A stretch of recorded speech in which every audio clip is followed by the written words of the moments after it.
to the field. They're in the white jerseys with the blue trim, the gray pants, silver helmets. Wildcats in all green with the scarlet and white trim. And Cats will kick it away. They won the toss, deferred. So they'll go on defense first. They'll defend the south goal. And they'll kick it away to Alton Marquette. Kicking off for the Wildcats is over. Back deep for Alton Marquette. Johnny Everidge, he's 5'9" 60 in the middle, but they got some flyers on the outside too, and Sage White, who works at running back for him, and on the far side, looks like Nathan Hamburg. The kick is a short pooch kick, fielded by a short back, gets 2 yards, and that's it. Wildcats are masters at that. They'll give you the 32-yard line or 37, but then you have to go to work. So. And it's a newer kicker, Connor Tennyson, only his second week kicking. But yeah, great job, a little pooch kick, and sets up the defense for a good first attempt here. So Alton Marquette will start at their own 37-yard line and start this game. We'll see how they line up. They put 2 wide receivers to the right side. One comes to the left side. The quarterback in there for Alton Marquette is Michael Allen. He's a sophomore at 6 foot and 200. Puts a man in motion to the left. Fakes the handoff, keeps it himself, tries to get outside, tried to cut it up, got back to the line of scrimmage. 2nd and 10 for Alton Marquette as the Cats diagnosed that very, very well. Yeah, not much trickery there. I think that's pretty well scouted. The Cats know if they can, the Allen's going to keep the ball a lot if he can see what he's opening. And he's aggressive, so if it's at any question, he's going to hold the ball. And for the Wildcats, it's not those plays that hurt them last week. It's when you run it wide to the outside. Alton Marquette up to the line. 2 wide receivers right, 1 to the left, out of the pistol. The snap. Rolls to his right, looks deep, throws deep, got a man out there, and it is an interference on the Wildcats. Picking up the interference call is going to be Braden Aaron, as he didn't get turned around. He just ran over the receiver. That quarterback showed a pretty good arm. He threw it off 1 foot and just flicked it out there. The receiver did have to come back. And that's always hard for a cornerback when the receiver has to stop his route and then come back to the ball, which he did a very good job of doing. And in that situation, you either give up the 15 yards or you give up about 50. So not a bad deal there. Yep, they get 15 yards. It moves it into Salem territory. The Salem 48-yard line, 1st and 10 for the Alton Marquette Explorers. If this kid grows any in terms of height, you know he's going to get bigger. This kid could be special. I mean, just a special athlete out there. Out wide to the right, 2 receivers, 1 to the left. Again out of the gun comes the quarterback, Michael Allen. Then they snap it off his helmet. It gets past him, and they have to dive on it back at the Alton Marquette 37. Saving the ball, but losing a bunch of yardage. Sage White got on it and recovered that bad snap. That hit him right in the top of the helmet. Well, he never saw it. No one knew it was going to. No one knew that snap was coming, but the center. I mean, that was definitely miscommunication there. So a big loss on the bad snap makes it 2nd and 18, Alton Marquette. 10:20 to play first quarter. First possession of the ball game. Allen puts a man in motion, takes a snap, follows the motion man, hit in the backfield, and going to be dropped for a loss. Cats have about 4 people on him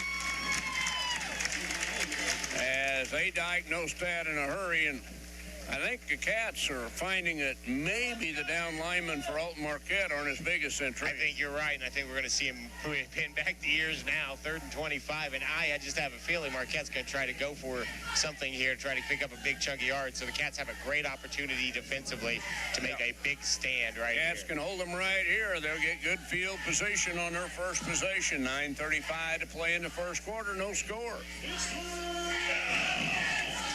Michael Allen brings him up. 3 wide receivers to the right, 1 to the left, 1 back in the backfield with him.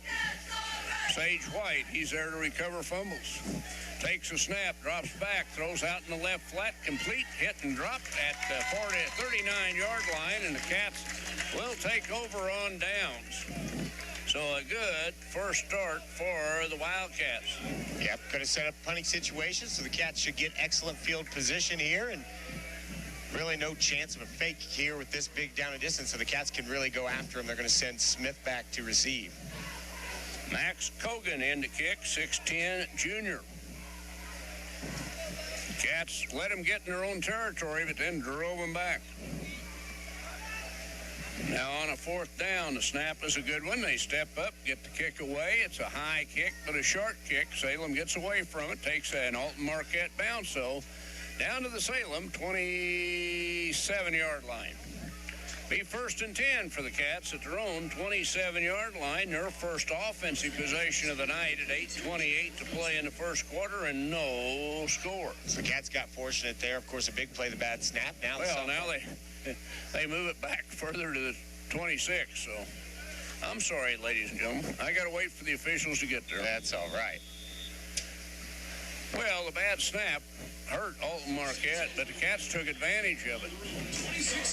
Remember, the Cats had the 2 early turnovers last week, which ended up basically costing them the game. So the Salem sophomore, Sam Green, into the game. Caden B lines up at a running back. Snap to Green. He throws out in the flat, too high and incomplete. Intended receiver was Gervais Mays. Bring up a 2nd and 10 for the Wildcats at their own 26-yard line.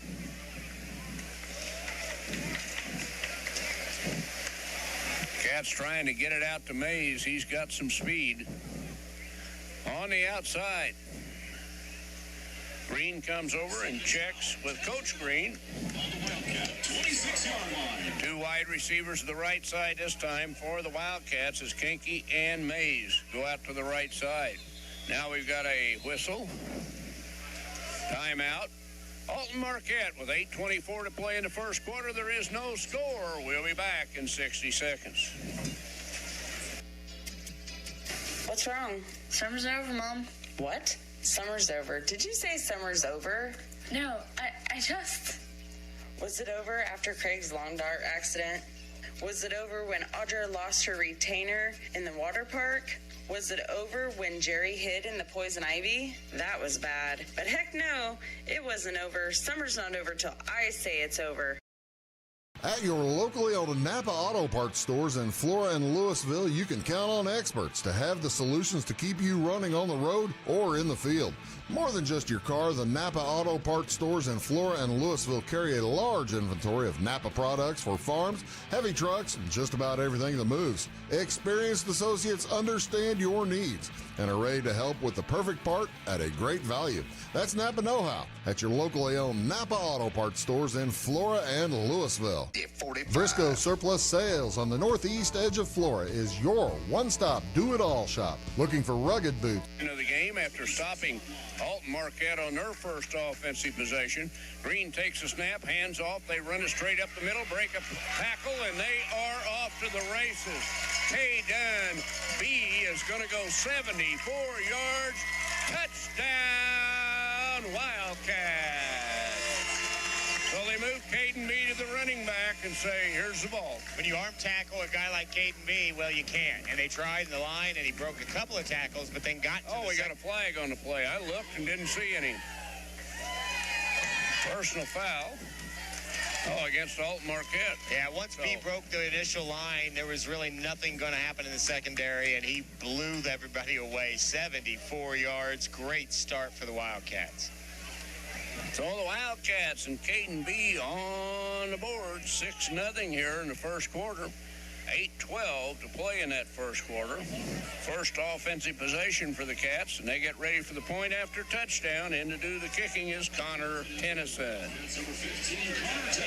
Kanky to hold. Cats trying to get up 7-zip to start the game here. Both teams are set.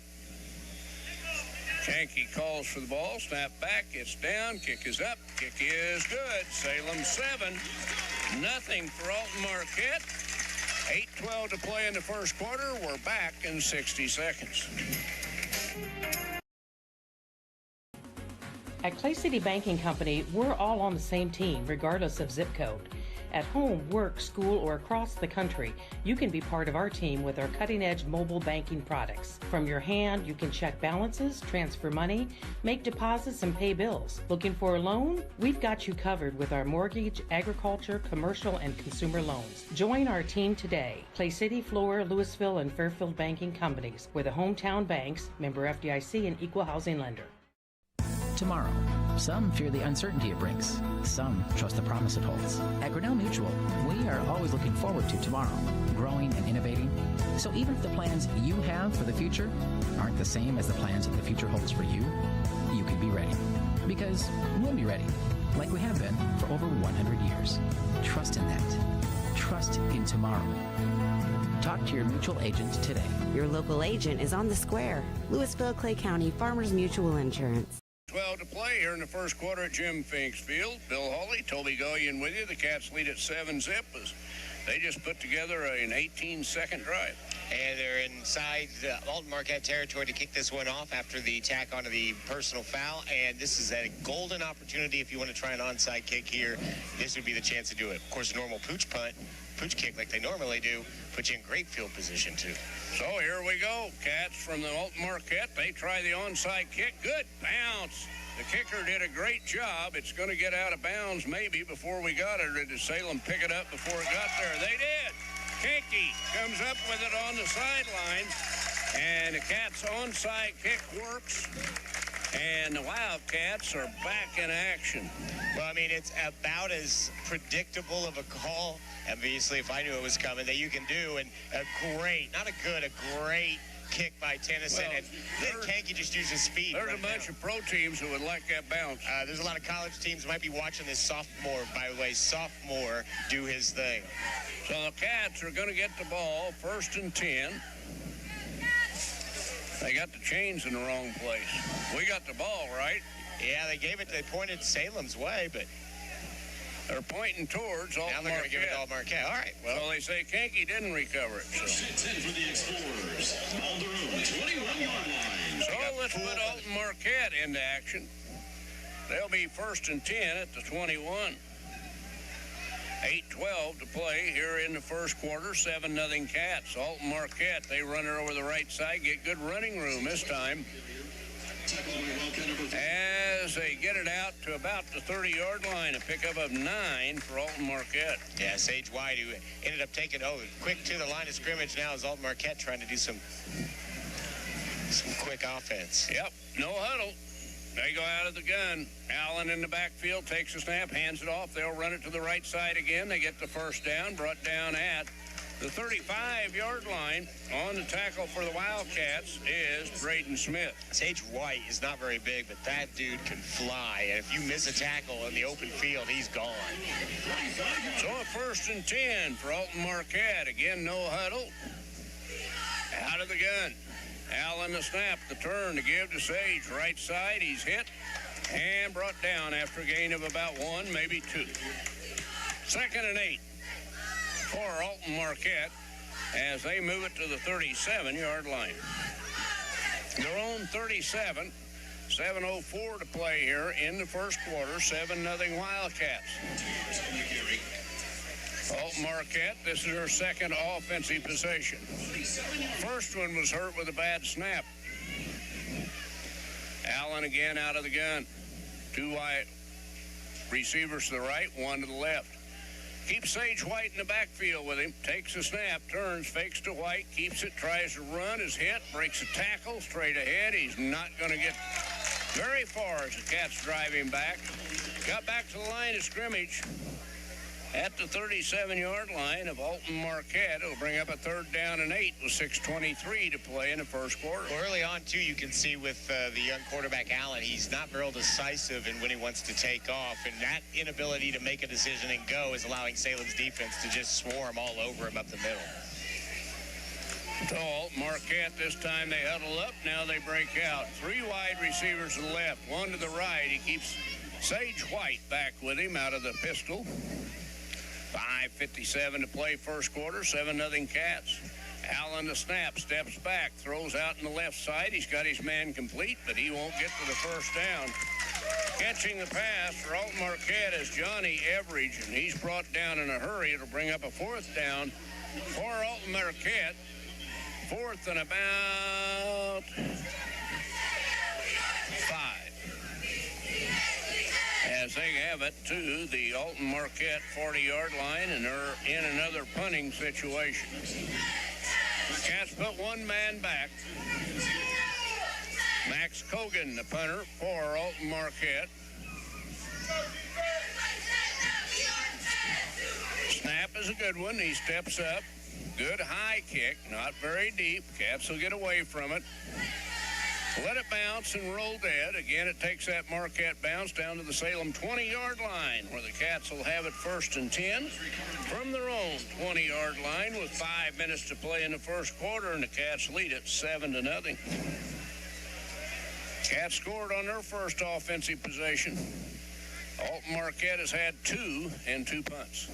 Yeah, 2 plays for the Cats. An incomplete pass and then a big 76-yard or 74-yard touchdown run. And I misspoke a while ago. It was a 16-second possession. So you said 18.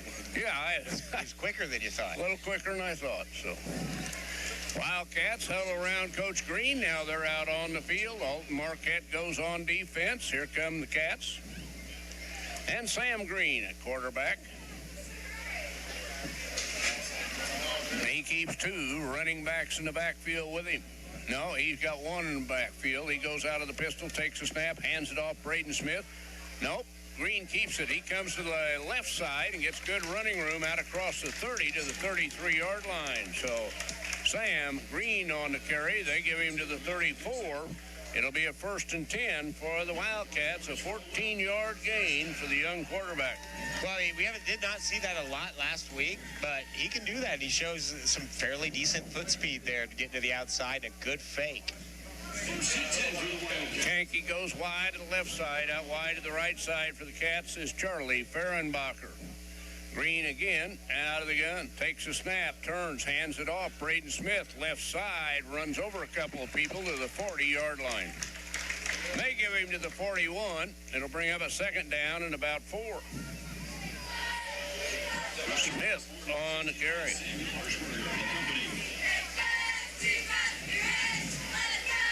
They do give him to the 41-yard line.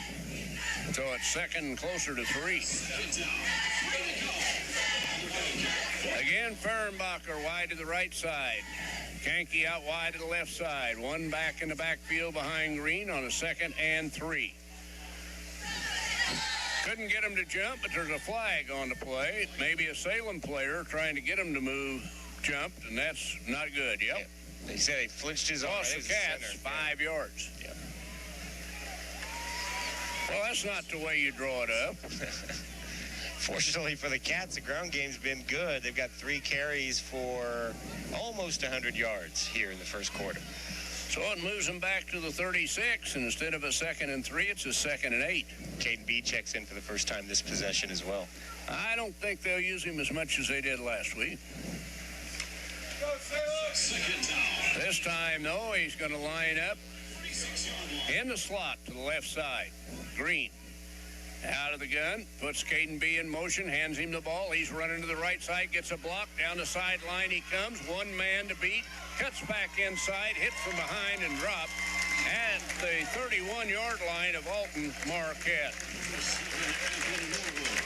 1st and 10 for the Cats at the Alton Marquette 31-yard line. Well, the only reason he got caught was he ran into his own man. Otherwise, he was gone to the races again. They leave Caden B in. They put him out on the right side. I'd run that same play to the other side. They might try the other side. They got more room over there.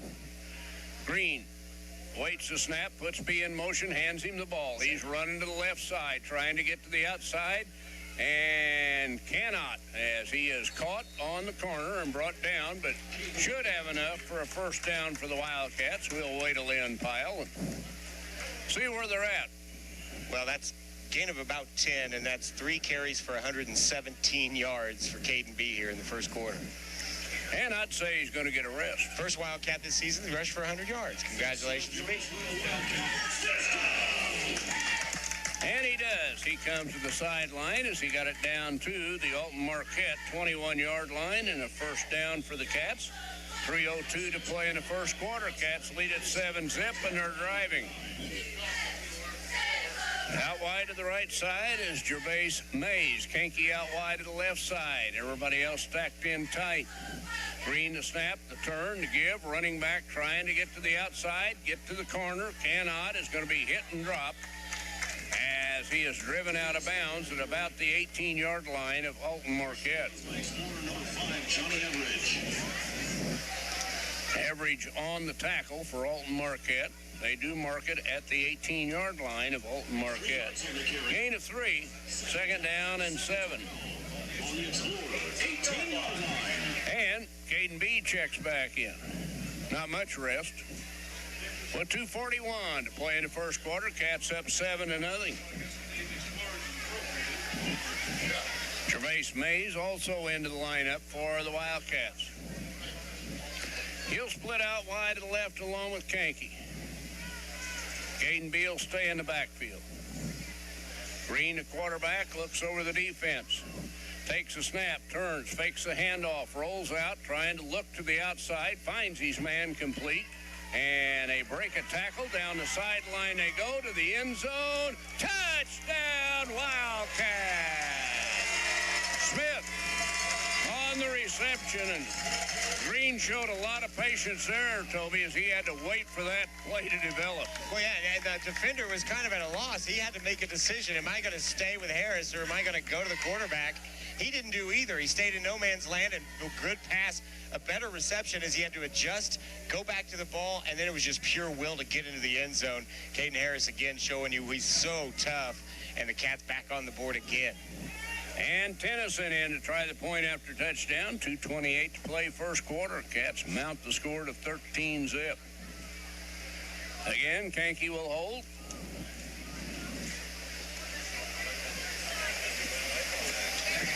Snap is back. It's down. The kick is up. The kick is good. Salem 14. Alton Marquette 0. 2:28 to play first quarter. We're back in 60. We like technology at Marion County Savings Bank. Here's what you can accomplish in our mobile banking app in less than 30 seconds. See account balances in your transactions, set up an account alert, make a transfer between accounts, get an alert text message about your transfer, pay a bill, turn your debit card off and then back on. It all happens in the palm of your hand with our free My Bank to Go app. Search My Bank to Go in the App Store or Google Play and give mobile banking a try. Marion County Savings Bank, member FDIC and equal housing lender. McGriff Triplet Funeral Homes is family-owned and operated, serving several counties. Arrangements for yourself or loved ones can be made at our offices in Louisville and Kinmundy, or in the comfort of your own home. Pre-planning options help protect you from inflation and future unforeseen costs. We offer the highest quality of products for every price range. Visit us online at McGriffandTripletFH.com to find out more. To kick away here at Jim Finks Field. 2:28 to play first quarter. They lead at 14-zip. Tennyson with a sharp pooch kick to the left side. It's going to be fielded by Alton Marquette, and they're going to be hit and dropped at the 35-yard line. Be first and 10. Alton Marquette at their own 35-yard line, and they've had a couple of offensive possessions but have been unable to move the football. Yeah, the Cats defense now just knowing they got this two-possession lead. This game, if you can get a stop and a score, start to really smell it. So the defense here, I'm sure, going to pin back their ears and look for a big turnover. So the Wildcats in the green with the scarlet and white trim dig in. They're defending the south goal there at Jim Finks Field. Not a breath of wind. But the temperature's pretty nice. Alton Marquette, they try a pass out to the right side. They get White on the run, and they're going to get good yardage out, about 10 yards, out to about the 45-yard line. On the reception, Sage White, Michael Allen on the toss.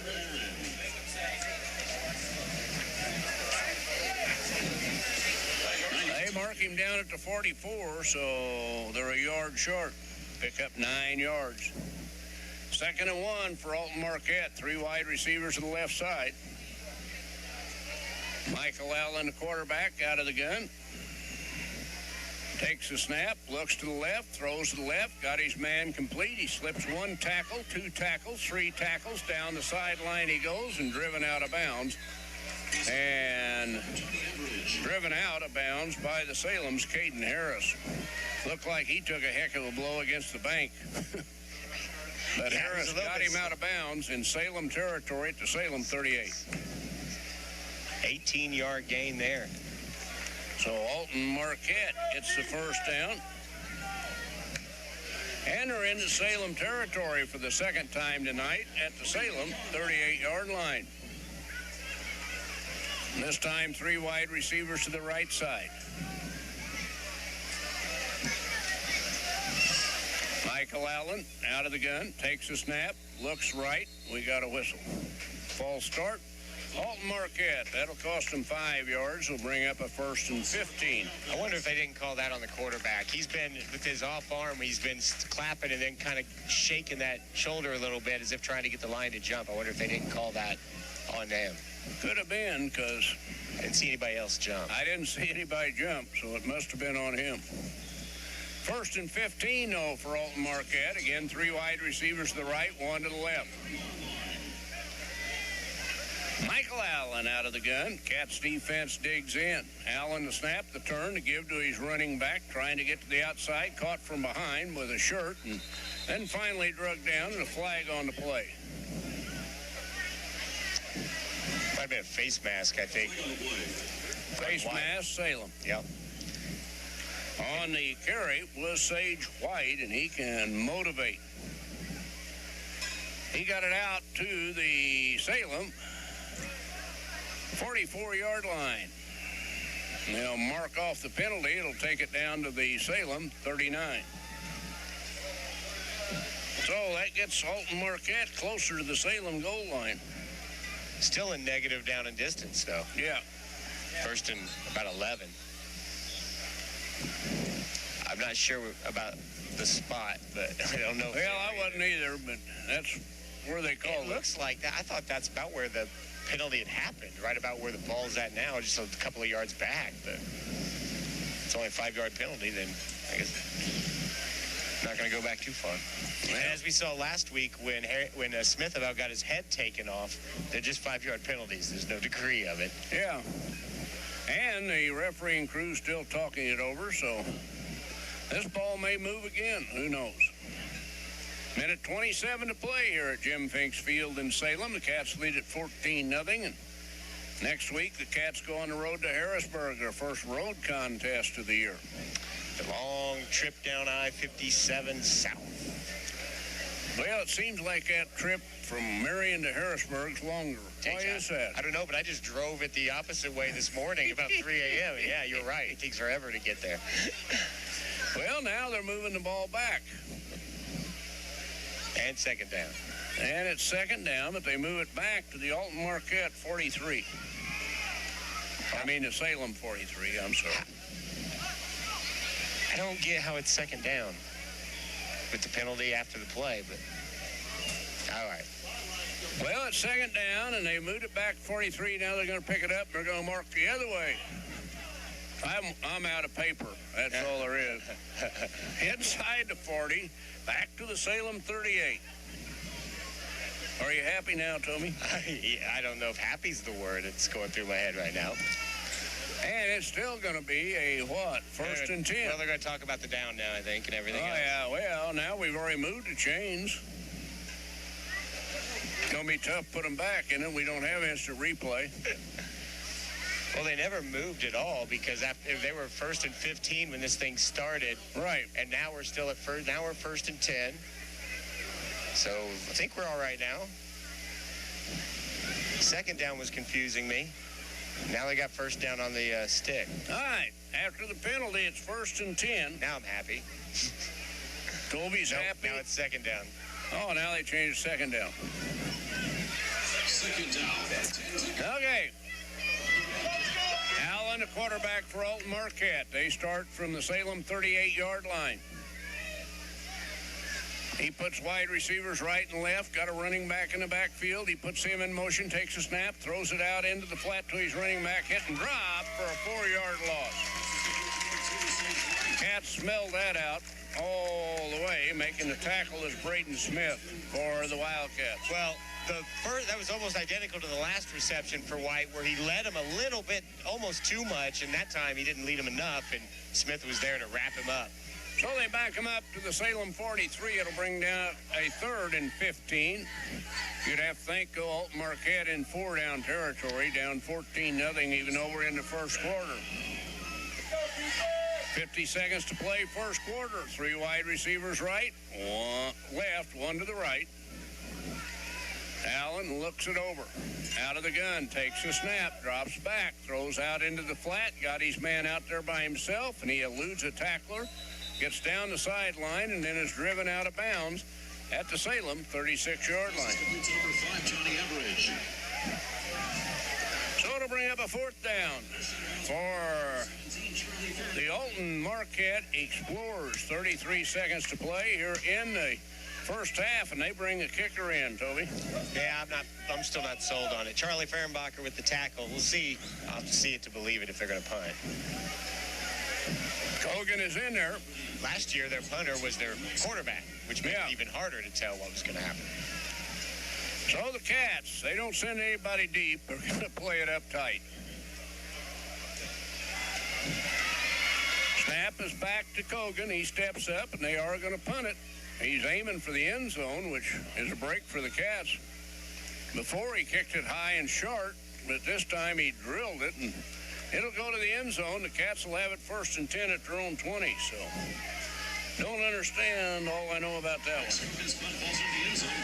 Well, we'll take it. He was upset. His coaches weren't happy either.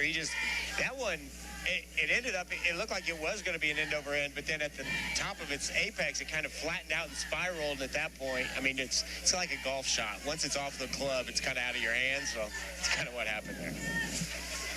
So the Wildcats will huddle around Coach Green. They lead at 14-0. There's 26.8 seconds to play in the first quarter. And they have the offense rolling as they lead at 14-0. Sam Green, the quarterback, brings him out. Caden B is in the lineup, but he's a wide receiver on the right side. Green out of the gun. Takes a snap, turns, hands off. They run it straight up the middle and get a couple. And that will do it for the first quarter.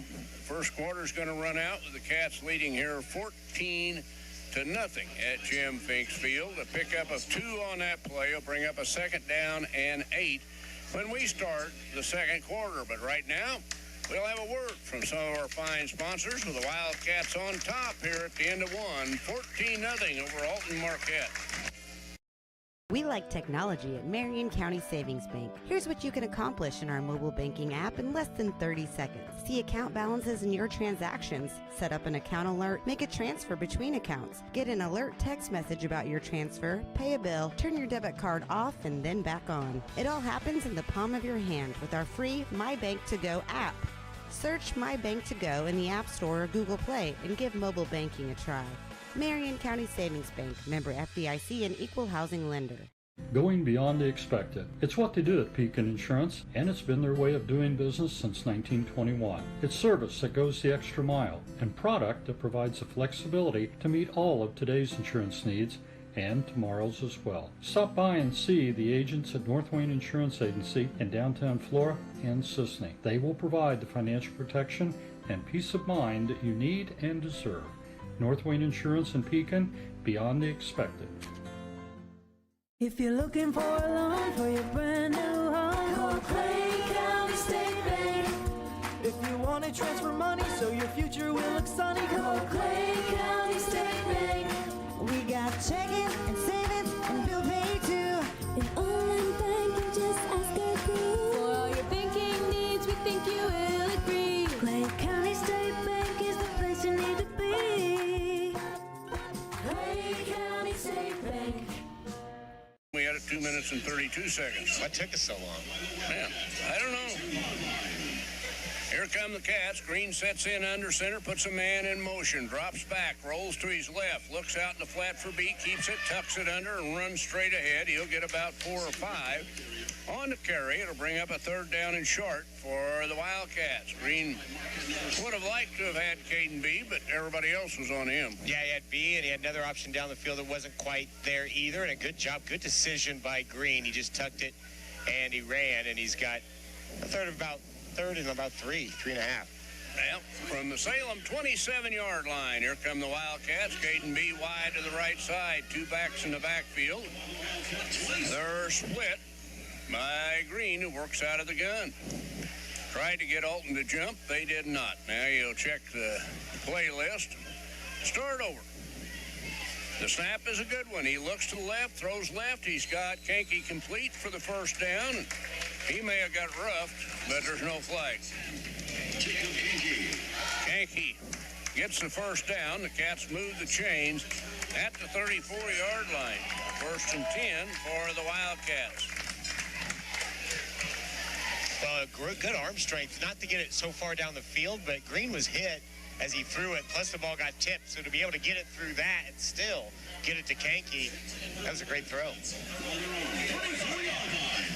So the Wildcats, 1st and 10, 10:52 to play first half from their own 34-yard line. Green out of the gun. Takes a snap, turns, hands it off. They run it over the left side, flags everywhere. They break tackles. They get down the sideline, and finally driven out of bounds on the left sideline was Braden Smith, but we'll see what the flag was. He got it out to the 49-yard line of Salem. Cut block, clipping. Cut block against Salem. Don't see it a lot, but that thing was thrown immediately there in the scrum. Right. Yeah, they didn't hesitate. All happened, yep. They saw something immediately there. So instead of being close to a 1st down, they'll march them backwards.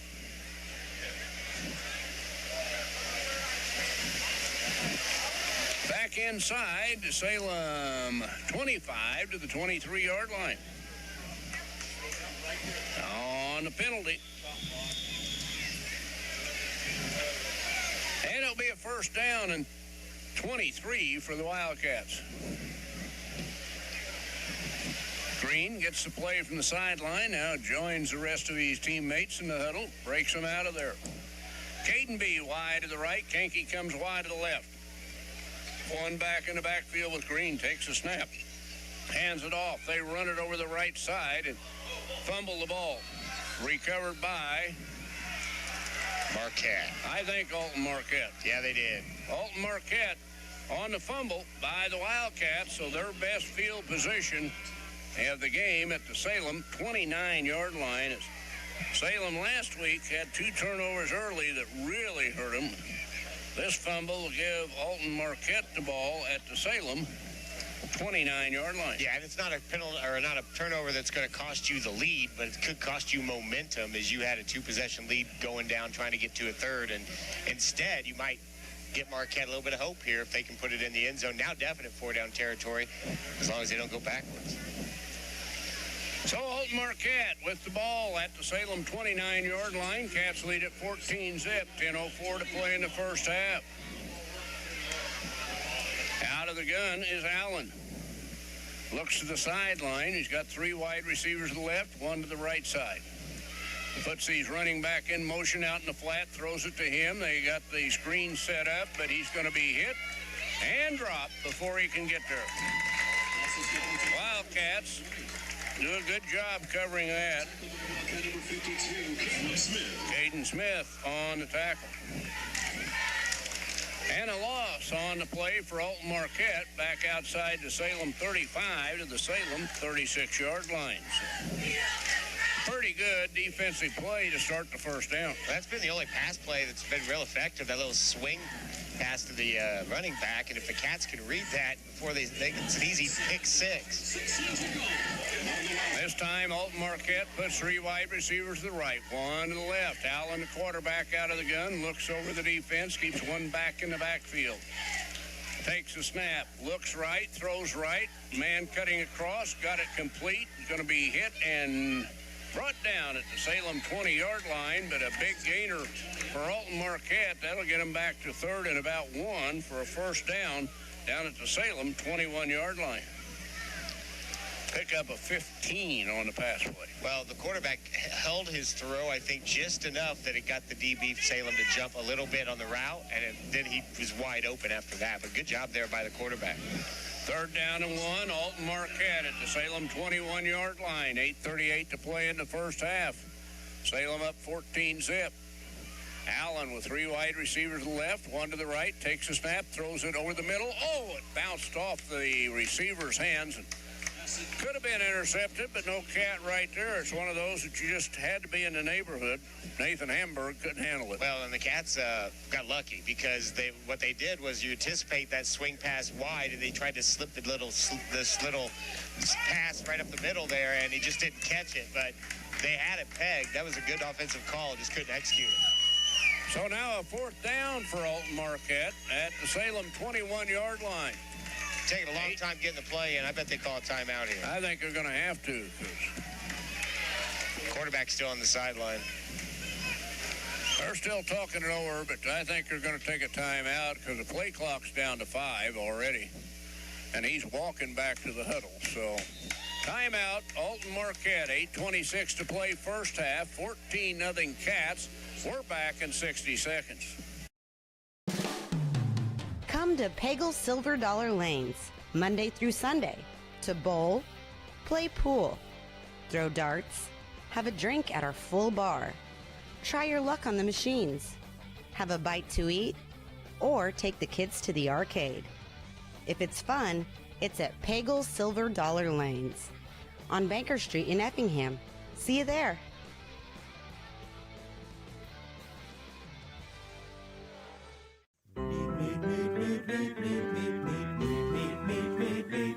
You can trust what you meet. Add salt, add strings, hot lunch, fresh sheets. Add salt, add strings. Slice it up, salt up, grind it up right. Want to supply your dinner right. You can trust what you meet. Add salt, add strings. Alton Marquette deep in Salem territory at the 21. They have a 4th and 1. After the timeout, Allen will work out of the gun. And the freshman Frank Pottergoy checks in to clog up that middle to see if they can make a dent here for the Cats on that line. Allen takes a snap out of the gun, hands off to his running back, and he hit him behind the line, but he got away. And he'll get the first down, I believe. We'll have to wait till they unpile and see where they mark it down, but it looks like he got over the line, didn't he? Yeah, I think so, but man, Pottergoy was in there too. He was there. Hit him, just couldn't bring him down. First down for Alton Marquette at the Salem 19-yard line.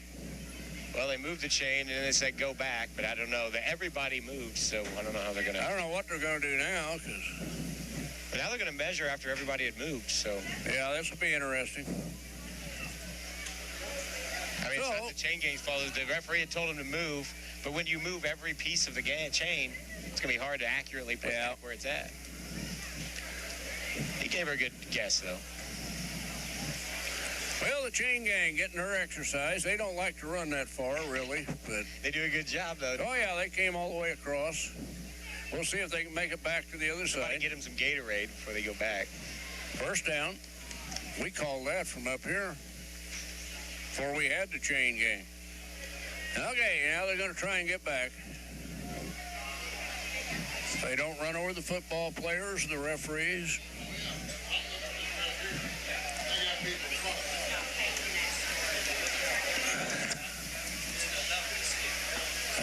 $19-yard line, right?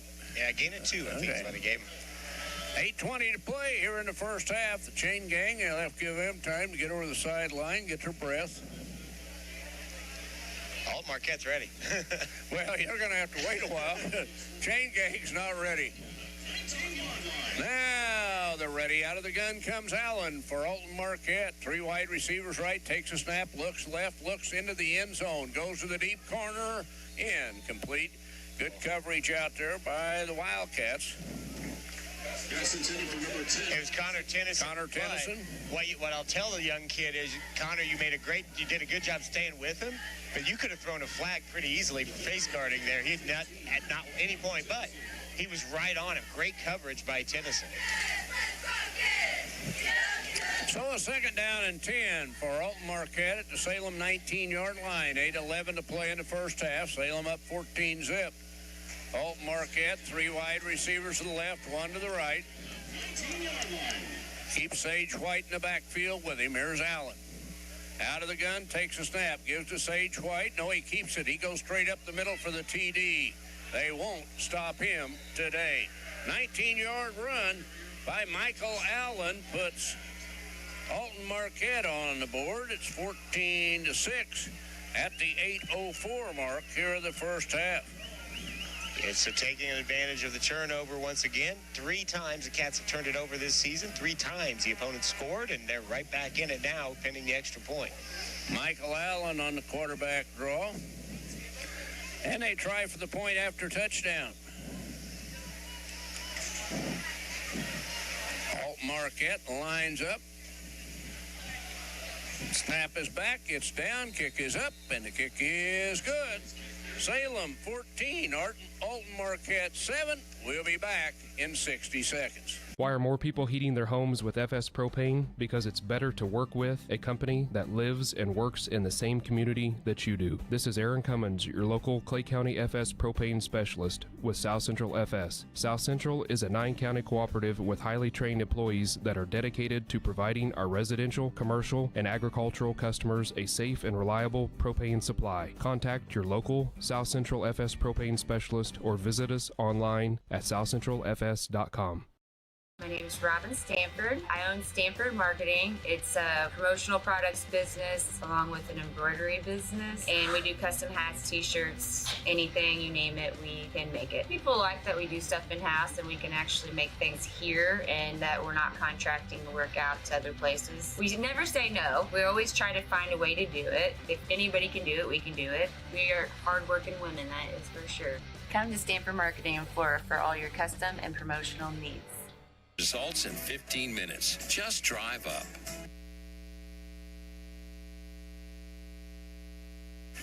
Gave Alton Marquette great field position, and they took advantage of it, Toby, and now we're 14-7. Yep, now you got to put together a good drive. They're going to try an onside kick, and the Cats, no, they don't. No, the Cats tried. Recovered. The Cats give it up. Danner Ballard went up, got it in his hands, but he got hit as he was coming down, and Alton Marquette. Really, that's almost another turnover. It is another turnover. You're absolutely right. And the Cats could not survive 2 turnovers last week. So the onside kick, Salem fumbles. And Alton Marquette right back in business. They'll be 1st and 10. At the Salem 41-yard line. With 8 minutes to play in the first half. So the Wildcat defense needs to come up big. Allen brings him to the line of scrimmage. He'll work out of the gun. And we've got a timeout, Salem. Coach Green didn't like what he saw, so with 8 minutes to go in the first half and Salem up by 7, timeout. We'll be back in 60 seconds. Give me order lumber. Doors, paint, windows, electrical, plumbing, and much more. Oh yeah, give me all your guns too. John Lucas. What? You better be dreaming about all the stuff we sell here at Zink Building Center. Oh, I would. Zink Building Center in Louisville on Route 45. It's a cool place. In 1916, Warren Miller chose Auto Owners Insurance. Later, his son made the same choice, as did his grandson. And today, his great-granddaughter did the same. As we reflect on where we've been, we're grateful to our independent agents and to those who have put their trust in us, and to the generations who will. Auto Owners Insurance. Harrison Insurance in Louisville is your local independent auto owners insurance agency. The Walmart team today. It recovers the onside kick. They have it 1st and 10 at the Salem 43-yard line. Allen out of of the gun, keeps it, runs it straight up the middle. This time he's met with resistance and brought down after about a 3-yard gain. Took a bunch of people to get him down. 6 foot, 200 pounds, sophomore on a carry for Alton Marquette. Yeah, and they let him continue to play. They just about 5 seconds scrum there.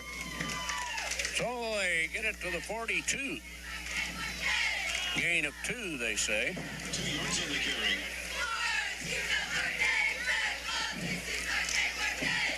Alton Marquette on a second down and 8 from the Salem 42-yard line. Again, Allen out of the gun. Wide receiver right and left, takes a snap, hands it off to his running back, makes a cut, gets up the middle with untouched, and he's off to the races. This game could be tied up, as going all the way is Sage White for the touchdown for Alton Marquette. So 2 turnovers for the Cats, 2 touchdowns for Alton Marquette. The jump cut that Sage White made after the initial cut was special.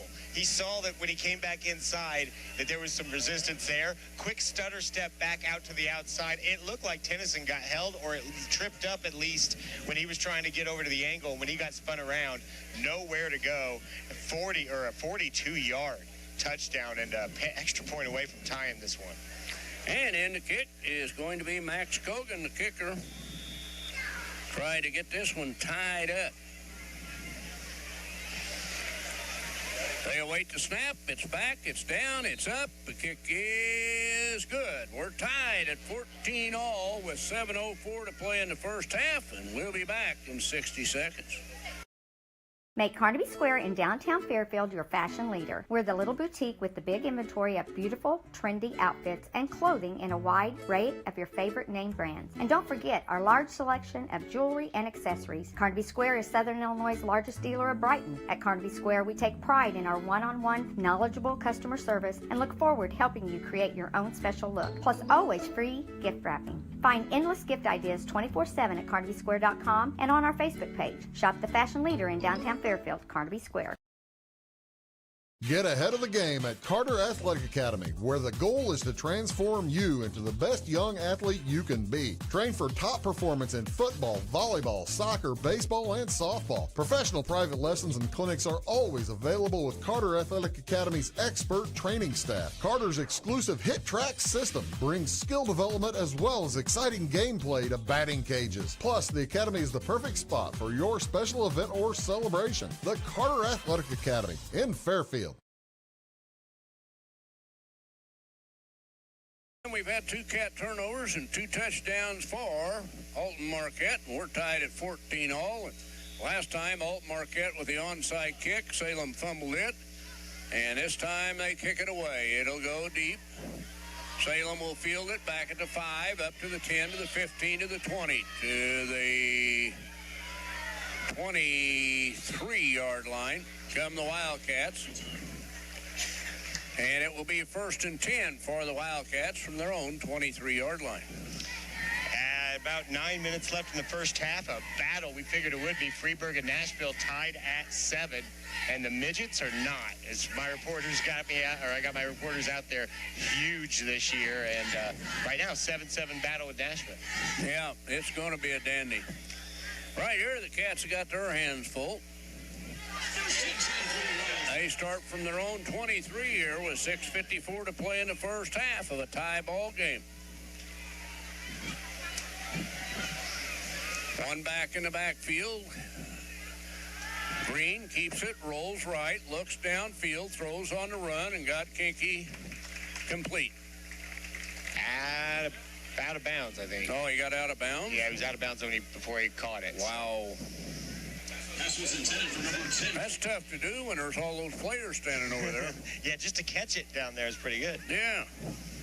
So he did get out of bounds, so to bring up a 2nd down and 10 from the Salem 23-yard line. 6:47 to play here in the first half. Tie game at 14 all. Into the third quarter at Gateway Tech in St. Louis, Centralia leading 26-0. So they translated from last week's win. They translates well to this week. Meanwhile, the Cats are in a struggle here at home after getting off to a 14-0 start. 2nd and 10, and we got a timeout called by Alton Marquette with 6:47 to play in the first half. We'll be back in 60 seconds.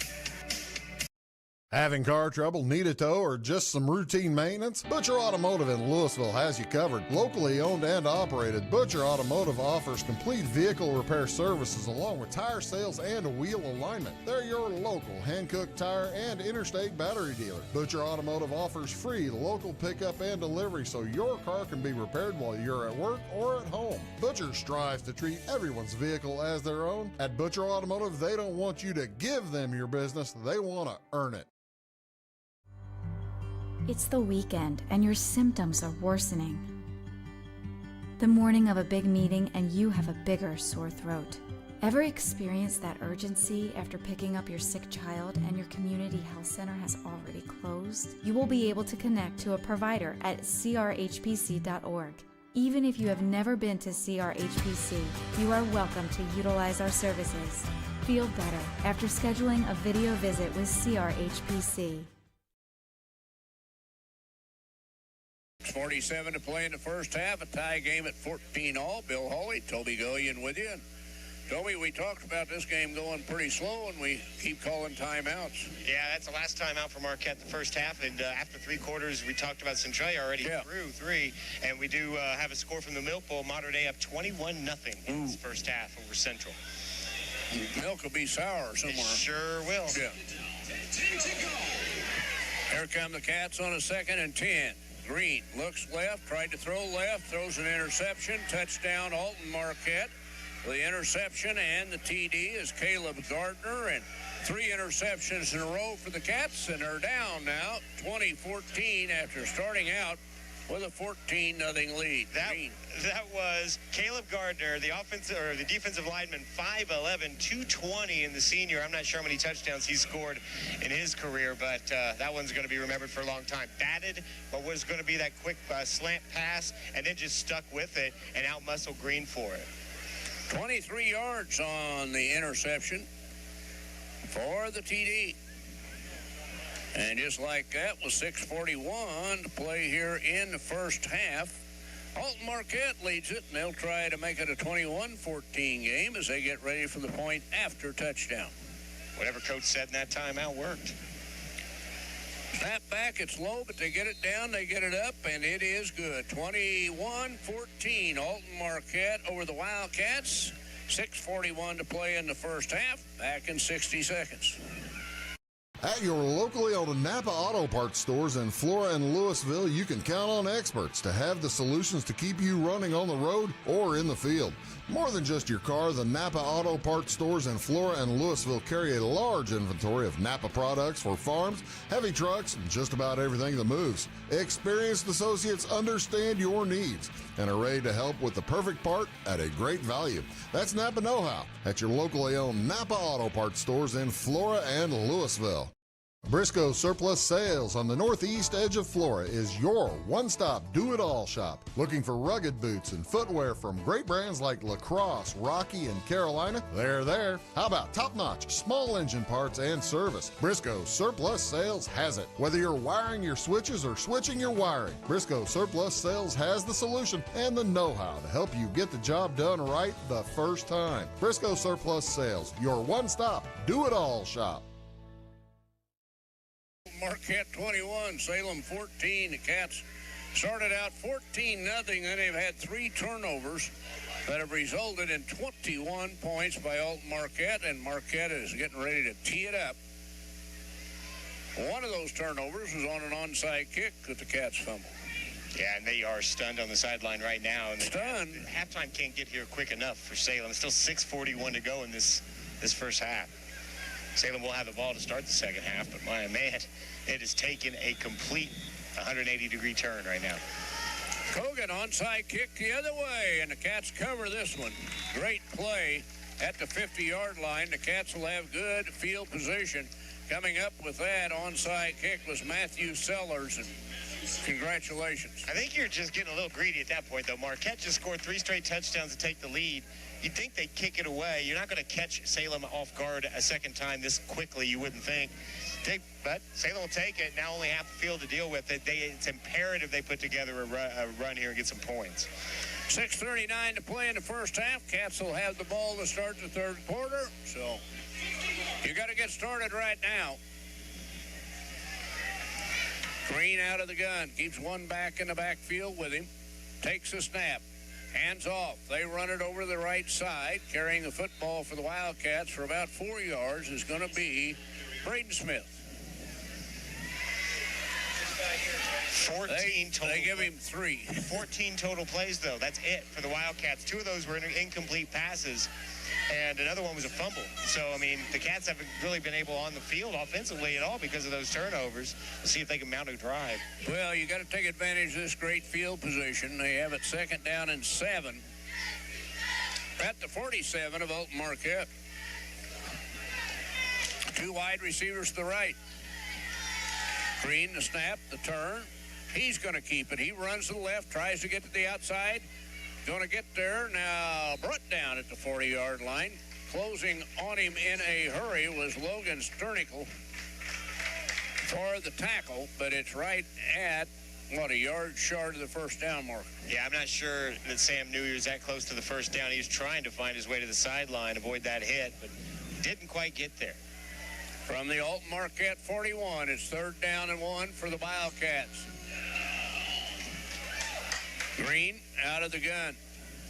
Tried to draw him offside, could not. Now they'll call out a play with 5:19 to play in the first half. Alton Marquette 21, Salem 14. Green sets up under center, takes a snap, hands it off up front. They break a tackle and get the first down inside the Alton Marquette 40 to the 37-yard line. Well, Harris, again, got the tough yards after the catch of that touchdown catch, and that one a lot more tough yards after getting hit initially behind the line of scrimmage to keep his feet moving and get the first down. Yeah, and they don't have him. He's up on top of the line, so he doesn't have a chance to get much speed up. Now they put one back in the backfield. Harris moves out on a wing on the right side. They put Kenke in motion to the right. Dropping back is Green, looking for Kenke, being chased, avoids the tackle, gets it out into the flat, got his man complete. Smith inside the 25 to the 21 of the Alton Marquette Explorers, and it'll be another first down for the Wildcats and a good bit of play that time out of Sam Green, the sophomore quarterback. Improvisation for the young man as he rolled to the right. Nothing there. Good defense. And good job by Smith. He kept working with his quarterback and was wide open. Some tough yards. 16-yard gain there. So with 4:38 to play here in the first half, the Cats are on the move. But they trail it now 21-14. Trying to regain some momentum. Fehrenbacher out wide to the right side for the Wildcats. Out wide to the left is Braden Aaron. Out of the gun, Green. A snap, the turn to give. He's running back over the right side. Drags some people with him. Gets down close to the 25-yard line. Or the 15-yard line, excuse me. They mark him down at, 17? 16. 16. 6 yards on the carry for Mr. Smith. It'll bring up a 2nd down and 4 for the Cats.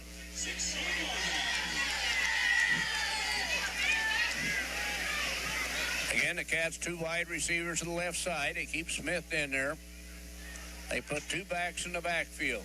Green sets in under center, tap, turns, gives it to Smith. They were waiting on him, and he got back to the line of scrimmage, not much more.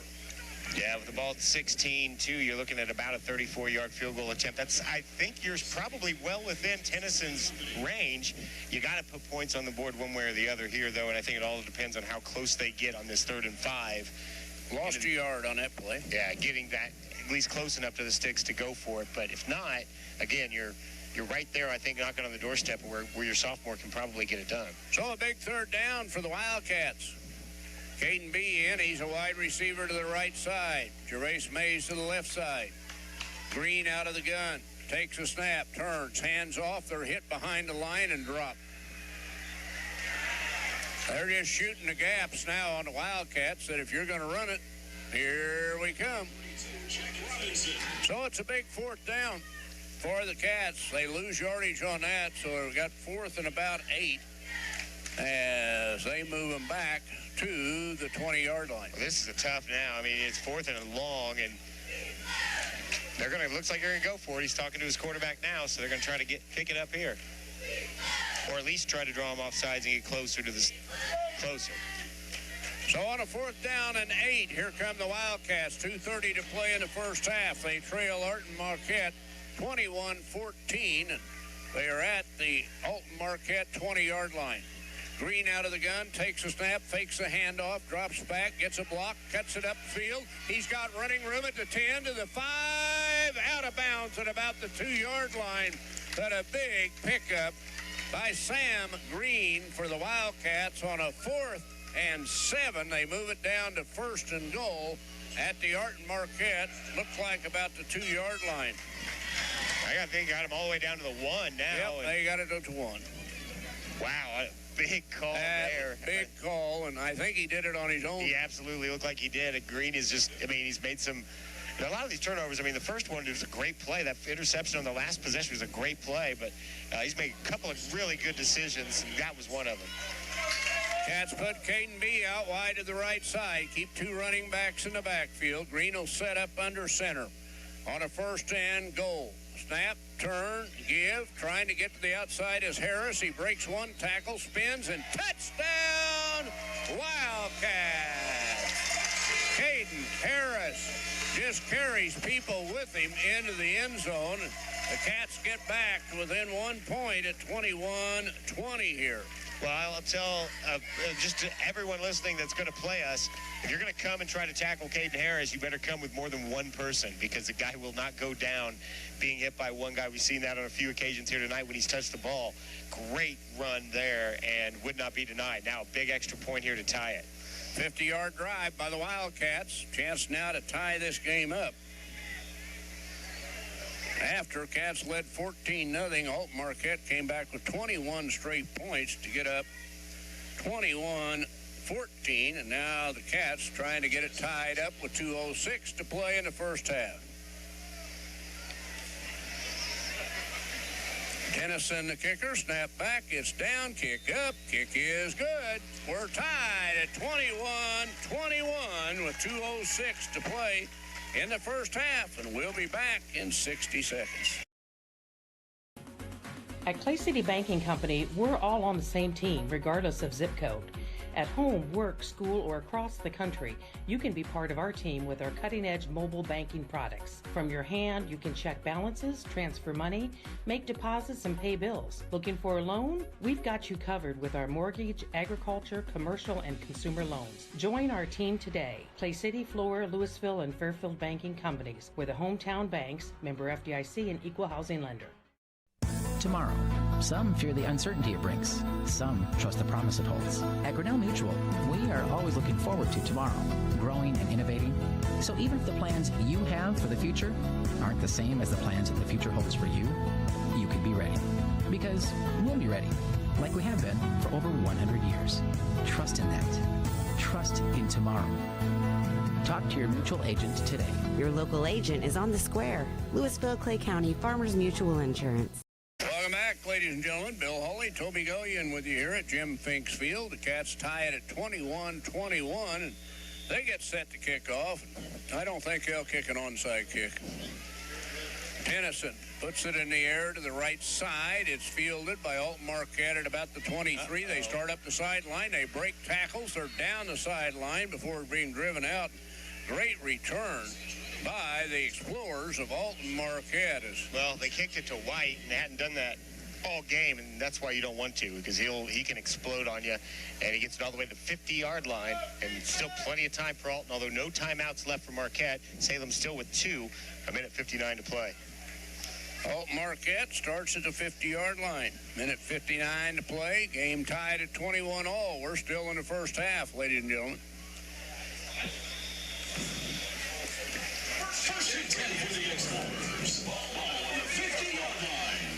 Alton Marquette, 2 wide receivers to the right, 1 to the left. Allen, the quarterback, out of the gun. Takes a snap, hands it to White. He tries the left side, nothing. Cats throw him for a 3-yard loss. Sage White goes down in a heap. Back to the Alton Marquette 48-yard line. And no huddle. Here come the Explorers. Allen out of the gun. Waits the snap. Takes it. High snap. Rolls to his right. Looks right. Throws on the run. Incomplete. Bring up a 3rd down for Alton Marquette from their own 48-yard line. Well, Allen started 6 for his first 6, and since then 0 for 3, and that one wasn't close as he was throwing on the run. So the Wildcats will dig in. Alton Marquette gets to huddle up with the incomplete pass. Minute 28 to play in the first half. It's 21-21. Devin Phillips checking in for the Wildcats. He'll spell Micah Slater, who's played pretty well when he's been in there. Alton Marquette up to the line of scrimmage. 3 wide receivers to the right, 1 to the left. Sage White, the running back, stacked in behind Michael Allen, the quarterback. Out of the gun. Takes a snap, drops straight back, looks deep, throws deep, intercepted, no. Off the hands of one of the Salem defenders. He was the only guy that had a shot at it. Yeah, Kanky took his eye off the ball. He went up for it, made a nice play with his hands, and then took his eye off of it before he completed it. Going to set up, well, I mean, it's going to set up a 4th and long. They're going to punt. Probably would have gotten the ball similar situation. But Cats are going to get it back with 1:21 to go. 2 timeouts left. Just give it to Caden B. That's right. Yeah, sounds simple, doesn't it? Well, he's in there now on the defense here, and then see if he plays a little offense. He's had a good day when he's been in there. Hasn't been asked to do a whole lot. Braden Smith is deep for the Cats. Cogan to punt for Alton Marquette. Good snap, steps up. Good kick. Away from Salem and out of bounds at about the 23-yard line. That's the kick he wanted. The last punt that he punted down in the end zone. Right. That exact kick. So the Cats have it here, 1:14 to play. 2 timeouts, and I think this first play is going to dictate how the Cats handle the last 1:14 of this. If they get a big chunk of yards, get 8, 9, 10 yards on this thing, you go down. Let's try to get it done. If not, probably see them take a couple of knees, knowing they get the football to start the second half. And they start at their own 24-yard line. So I'd say they're going to be very conservative, especially after blowing a 14-point lead and trailing 21-14. Yep. But that's up to Coach Green and the coaching staff. Caden B is breaking the huddle, and he's 1 touch away from breaking this a big 40, 50 yards anyway, so we'll see what they do here. Well, if he's going to touch it, they're going to throw it down the left sideline. He's going to slant in and do a little screen. We'll see what happens. Or decoy. One of the, who knows? Green brings him up. 2 backs in the backfield, sets in under center, takes a snap, turns, hands off. They're going to try and run to the left side, and they get to the 30 before being brought down on the carry. Caden Harris for the Wildcats. And he gets it up to the 30. The Cats go without a huddle, a pickup of 6. 2nd down and 4. Green brings him up inside a minute to play in the first half. Green takes a snap, looks left, throws left. Caden B, he's going to be hit, spins out of 1, spins out of 2, and gets it up to the 40. It'll be a first down for the Wildcats. That'll stop the clock with 40.9 ticks left in the first half. Cats and Alton Marquette tied at 21-21. Cats are up, ready to go. No huddle. They wind the clock. Green out of the gun with 2 backs in the backfield. Takes a snap, drops back, looks left, going to go deep for Caden B, and overthrows him out of bounds. Oh, he was open. He was there. Had they kept it inside, it would have been fine, and we got a flag on the play as Salem has a player without a helmet on. That's not good. That's a penalty. It could be. Contact to the head. We'll see what they say. Yeah, it looks like it. Face mask. Face mask against Alton Marquette. So he had a right to have his helmet off. He did. Now, he said personal foul, so 15 yards, correct? Yeah. So there's a 15-yard face mask penalty, correct? Right. So when Smith about got his head turned sideways last week, that could have been a 15-yarder, right? Should have been. Good. I settled it. All right. Cats move it to the Alton Marquette 45-yard line on the penalty. 28.3 seconds to go in the half. Tie game at 21-0. Devin Phillips, who just checked in that last play, was the one who got his helmet pulled off, and he comes off the sideline to get the fans pumped up. That's a pretty productive one play that you're in there for. So the referees and the coaches on both sides still talking, but now Salem's going to take a timeout. Timeout Salem, 28.3 ticks. We're back in 60. We like technology at Marion County Savings Bank. Here's what you can accomplish in our mobile banking app in less than 30 seconds. See account balances in your transactions, set up an account alert, make a transfer between accounts, get an alert text message about your transfer, pay a bill, turn your debit card off and then back on. It all happens in the palm of your hand with our free My Bank to Go app. Search My Bank to Go in the App Store or Google Play and give mobile banking a try. Marion County Savings Bank, member FDIC and equal housing lender. McGriff Triplet Funeral Homes is family owned and operated, serving several counties. Arrangements for yourself or loved ones can be made at our offices in Louisville and Kinmundy, or in the comfort of your own home. Pre-planning options help protect you from inflation and future unforeseen costs. We offer the highest quality of products for every price range. Visit us online at mcgriffandtripletfh.com to find out more. And after a heated discussion during a timeout between Coach Green and the officials, we're right where we were at when we left you. 1st and 10 Wildcats, the 45 of Alton Marquette. 28.3 ticks on the clock. And the only speculation I have is that possibly when they were getting set to wind the game clock, that he was thinking maybe they should not start it. I don't know. I'm just speculating. But otherwise, Cats got it inside Marquette territory. Still have one timeout left. Drive it. 21-21 if you're just joining us. Salem, Alton Marquette. Green keeps a running back in the backfield with him. Screen pass formation right here. He'll work out of the gun. Puts a man in motion, snap, gives it to the motion man. Kankey wants to throw. He throws back and could have been intercepted. And one of the Cat linemen jumped back and knocked it down. And that was a smart play there. Well, if he catches it, it's not, because he'd be an ineligible. I know, but no, that would be better than letting them have the ball. Absolutely. And, you know, on that one, it looked like they were going to run the handoff pass. They let Kankey get the handoff and then look downfield to pass. And as he looked up the field, there was just a guy in his grill. Did a good job just to throw an incompletion and save a timeout. Still got one left. And ineligible receiver against Salem. Because he touched it as he tried to get it. But that's all right. I'll give up 5 yards. So it'll be a 2nd and 15 from the midfield stripe. 23.4 ticks on the clock, and now they're going to have another discussion. So, okay. It was a quick one. It was. Second down, 15 to go on the 50-yard line. Cats up to the line of scrimmage. Out of the gun is Green. Takes a snap. Rushed, rolls right, throws on the run, got his man Smith complete. He's brought down at the 49 of Alton Marquette with 15.8 seconds to play and a timeout. Salem will be their last timeout of the first half. And it's been an interesting first half, Toby. We get off 14-0, then we have 3 turnovers in a row, and we're down 21-14. Yeah, then come right back and tie it up at 21, maybe a wake-up call. Now with 15.8 seconds. Really, if you're going to take a timeout, you would kind of got to figure he's going to take a shot. And if that's the case, probably going to get the ball in number 2's hands at some point. And if you're going to take a shot, you got to give the quarterback some time.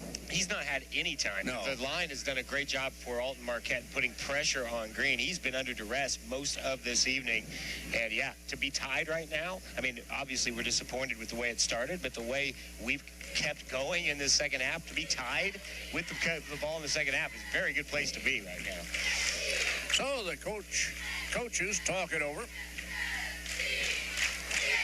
And 15.8 ticks on the clock. So you pull out that 49-yard play, right? Yeah, that's right. Well, we already had a 74-yard play by B. We've had a 18-yard catch by Harris. So got the ability to do that. Man, you would think if you're Alton Marquette, you would be playing a little deeper, wouldn't you? I would think you just be as backed up as about as far as you can be just to make sure you keep everything in front. But they don't. Looks like they're going to double, maybe try to double the They're going safety. to stay all over Caden B. They got people everywhere looking at him. Watch Smith here. Screen. Out of the snap. Looks. Rush. Starts up the middle. He'll be hit and dropped. And that'll run the timeout. That'll be the end of the first half. The score will stand at halftime. Salem 21, Alton Marquette 21. So that's the way the first half ends. We're going to take a break. We'll let the station have it and let some of our fine sponsors identify themselves. At halftime at Jim Fink's Field, Salem 21, Alton Marquette 21. Going beyond the expected. It's what they do at Pekin Insurance, and it's been their way of doing business since 1921. It's service that goes the extra mile, and product that provides the flexibility to meet all of today's insurance needs and tomorrow's as well. Stop by and see the agents at North Wayne Insurance Agency in downtown Flora and Sisney. They will provide the financial protection and peace of mind that you need and deserve. North Wayne Insurance in Pekin, beyond the expected. If you're looking for a loan for your brand new home, call Clay County State Bank. If you want to transfer money so your future will look sunny, call Clay County State Bank. We got checking and savings and bill pay too. An online bank, just ask our crew. For all your banking needs, we think you will agree. Clay County State Bank is the place you need to be. Clay County State Bank. Come to Pagel Silver Dollar Lanes, Monday through Sunday, to bowl, play pool, throw darts, have a drink at our full bar, try your luck on the machines, have a bite to eat, or take the kids to the arcade. If it's fun, it's at Pagel Silver Dollar Lanes on Banker Street in Effingham. See you there.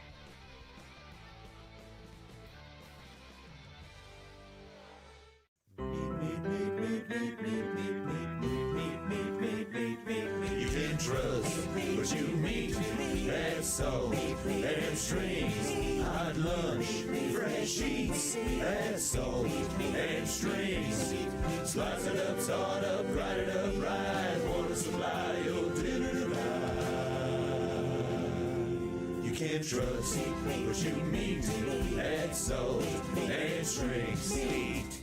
Why are more people heating their homes with FS Propane? Because it's better to work with a company that lives and works in the same community that you do. This is Aaron Cummins, your local Clay County FS Propane specialist with South Central FS. South Central is a 9-county cooperative with highly trained employees that are dedicated to providing our residential, commercial, and agricultural customers a safe and reliable propane supply. Contact your local South Central FS Propane specialist or visit us online at southcentralfs.com.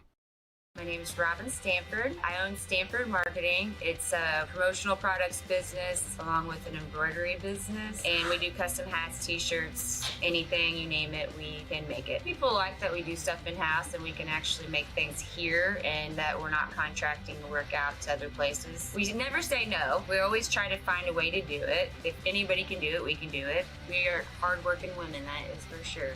Come to Stanford Marketing in Flora for all your custom and promotional needs. Give me order lumber. Doors, paint, windows, electrical, plumbing, and much more. Oh yeah, give me all your guns too. John Lucas. What? You better be dreaming about all the stuff we sell here at Zink Building Center. Oh, I would. Zink Building Center in Louisville on Route 45. It's a cool place. In 1916, Warren Miller chose Auto Owners Insurance. Later, his son made the same choice, as did his grandson. And today, his great-granddaughter did the same.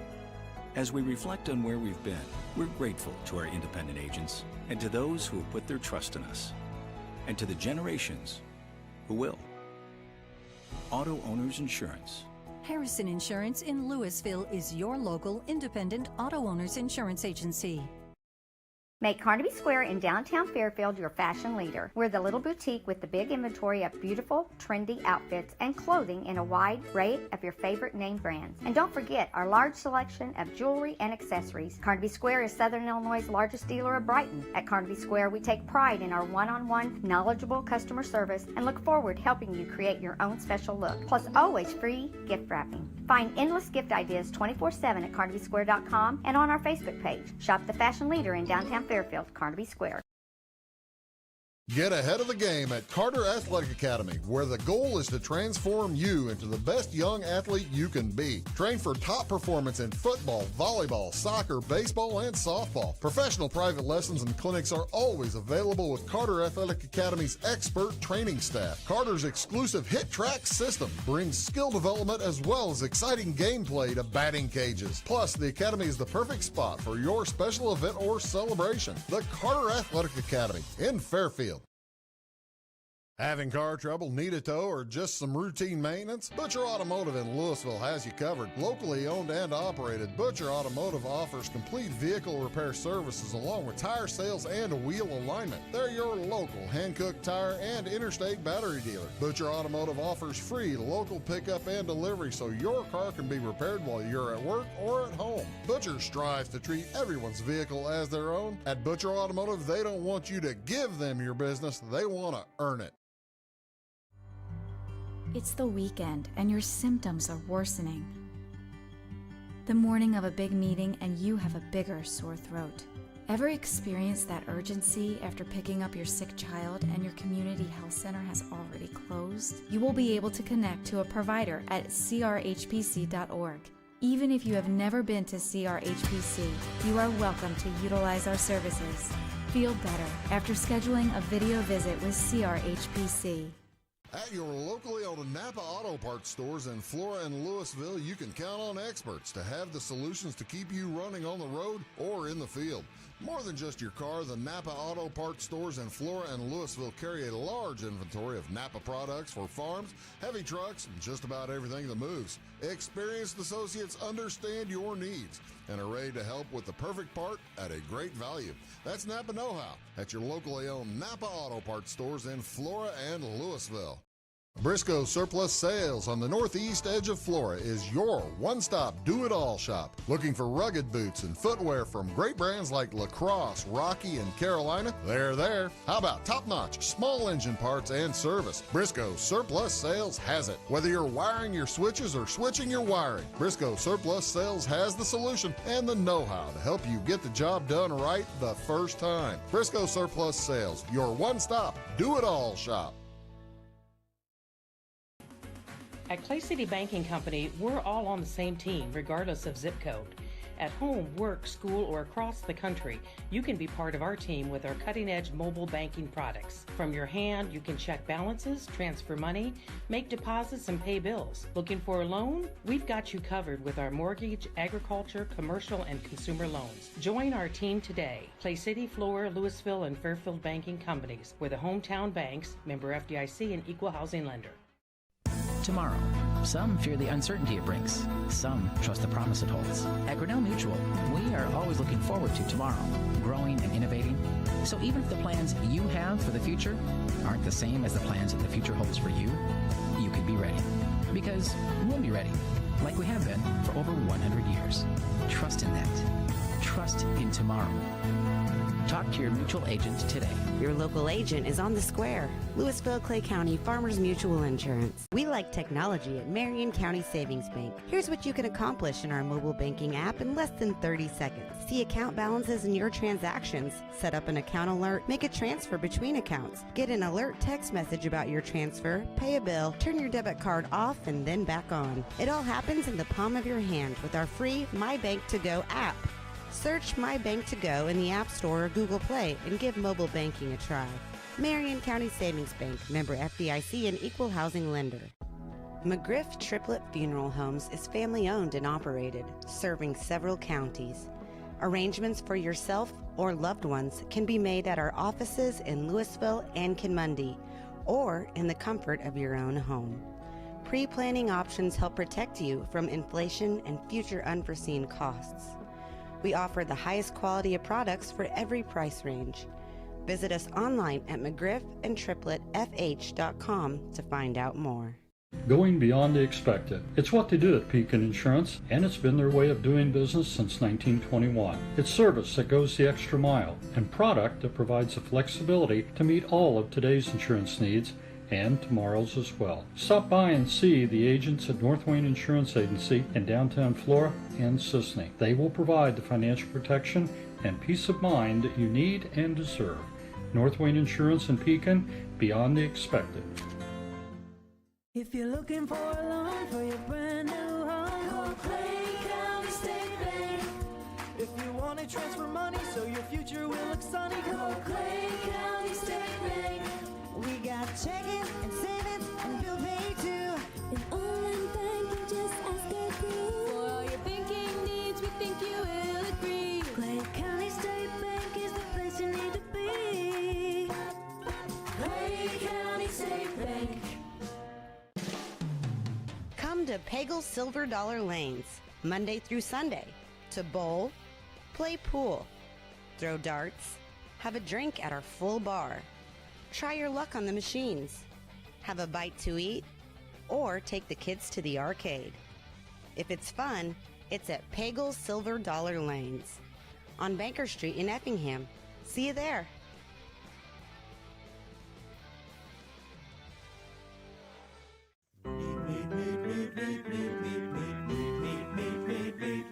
You can trust what you meet. That's salt and strings. Hot lunch, fresh sheets. That's salt and strings. Slice it up, salt up, grind it up right. Water supply your dinner tonight. You can trust what you meet. That's salt and strings. Why are more people heating their homes with FS Propane? Because it's better to work with a company that lives and works in the same community that you do. This is Aaron Cummins, your local Clay County FS Propane specialist with South Central FS. South Central is a 9-county cooperative with highly trained employees that are dedicated to providing our residential, commercial, and agricultural customers a safe and reliable propane supply. Contact your local South Central FS Propane specialist or visit us online at southcentralfs.com. My name is Robin Stanford. I own Stanford Marketing. It's a promotional products business along with an embroidery business. And we do custom hats, t-shirts, anything, you name it, we can make it. People like that we do stuff in-house and we can actually make things here and that we're not contracting the work out to other places. We never say no. We always try to find a way to do it. If anybody can do it, we can do it. We are hardworking women, that is for sure. Come to Stanford Marketing in Flora for all your custom and promotional needs. Give me our lumber. Doors, paint, windows, electrical, plumbing, and much more. Oh yeah, give me all your guns too. John Lucas. What? You better be dreaming about all the stuff we sell here at Zink Building Center. Oh, I would. Zink Building Center in Louisville on Route 45. It's a cool place. In 1916, Warren Miller chose Auto Owners Insurance. Later, his son made the same choice, as did his grandson. And today, his great-granddaughter did the same. As we reflect on where we've been, we're grateful to our independent agents and to those who have put their trust in us, and to the generations who will. Auto Owners Insurance. Harrison Insurance in Louisville is your local independent auto owners insurance agency. Make Carnaby Square in downtown Fairfield your fashion leader. We're the little boutique with the big inventory of beautiful, trendy outfits and clothing in a wide array of your favorite name brands. And don't forget our large selection of jewelry and accessories. Carnaby Square is Southern Illinois' largest dealer of Brighton. At Carnaby Square, we take pride in our one-on-one, knowledgeable customer service and look forward to helping you create your own special look. Plus, always free gift wrapping. Find endless gift ideas 24/7 at CarnabySquare.com and on our Facebook page. Shop the fashion leader in downtown Fairfield, Carnaby Square. Get ahead of the game at Carter Athletic Academy, where the goal is to transform you into the best young athlete you can be. Train for top performance in football, volleyball, soccer, baseball, and softball. Professional private lessons and clinics are always available with Carter Athletic Academy's expert training staff. Carter's exclusive Hit Track system brings skill development as well as exciting gameplay to batting cages. Plus, the Academy is the perfect spot for your special event or celebration. The Carter Athletic Academy in Fairfield. Having car trouble, need a tow, or just some routine maintenance? Butcher Automotive in Louisville has you covered. Locally owned and operated, Butcher Automotive offers complete vehicle repair services along with tire sales and wheel alignment. They're your local Hankook tire and interstate battery dealer. Butcher Automotive offers free local pickup and delivery so your car can be repaired while you're at work or at home. Butcher strives to treat everyone's vehicle as their own. At Butcher Automotive, they don't want you to give them your business, they want to earn it. It's the weekend and your symptoms are worsening. The morning of a big meeting and you have a bigger sore throat. Ever experienced that urgency after picking up your sick child and your community health center has already closed? You will be able to connect to a provider at crhpc.org.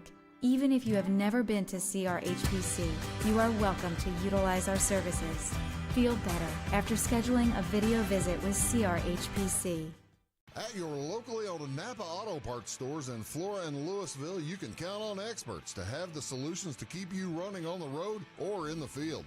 More than just your car, the Napa Auto Parts stores in Flora and Louisville carry a large inventory of Napa products for farms, heavy trucks, and just about everything that moves. Experienced associates understand your needs and are ready to help with the perfect part at a great value. That's Napa Know-How at your locally owned Napa Auto Parts stores in Flora and Louisville.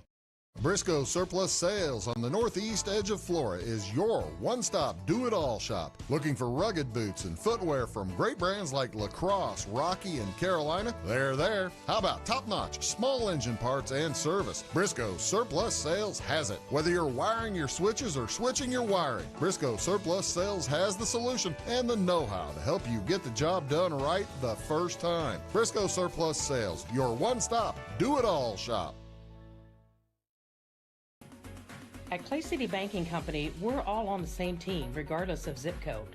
At home, work, school, or across the country, you can be part of our team with our cutting-edge mobile banking products. From your hand, you can check balances, transfer money, make deposits, and pay bills. Looking for a loan? We've got you covered with our mortgage, agriculture, commercial, and consumer loans. Join our team today. Clay City, Flora, Louisville, and Fairfield Banking Companies. We're the hometown banks, member FDIC, and equal housing lender.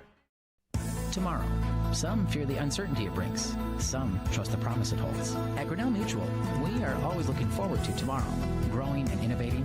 So even if the plans you have for the future aren't the same as the plans that the future holds for you, you can be ready. Because we'll be ready, like we have been for over 100 years. Trust in that. Trust in tomorrow. Talk to your mutual agent today. Your local agent is on the square. Louisville, Clay County Farmers Mutual Insurance. We like technology at Marion County Savings Bank. Here's what you can accomplish in our mobile banking app in less than 30 seconds. See account balances in your transactions, set up an account alert, make a transfer between accounts, get an alert text message about your transfer, pay a bill, turn your debit card off and then back on. It all happens in the palm of your hand with our free My Bank to Go app. Search My Bank to Go in the App Store or Google Play and give mobile banking a try. Marion County Savings Bank, member FDIC and equal housing lender. Flip field position, do something, because Marquette's shown they're not able really to drive the ball down 60, 70, 80 yards. It's been in plus position every time. They started at their Salem 29, started at Salem 41, they started at Salem 50. We're inside the 50. So that's just what you've got to make if you don't score. At least flip that field position and give your defense a chance. Well, we've got Caden B back deep.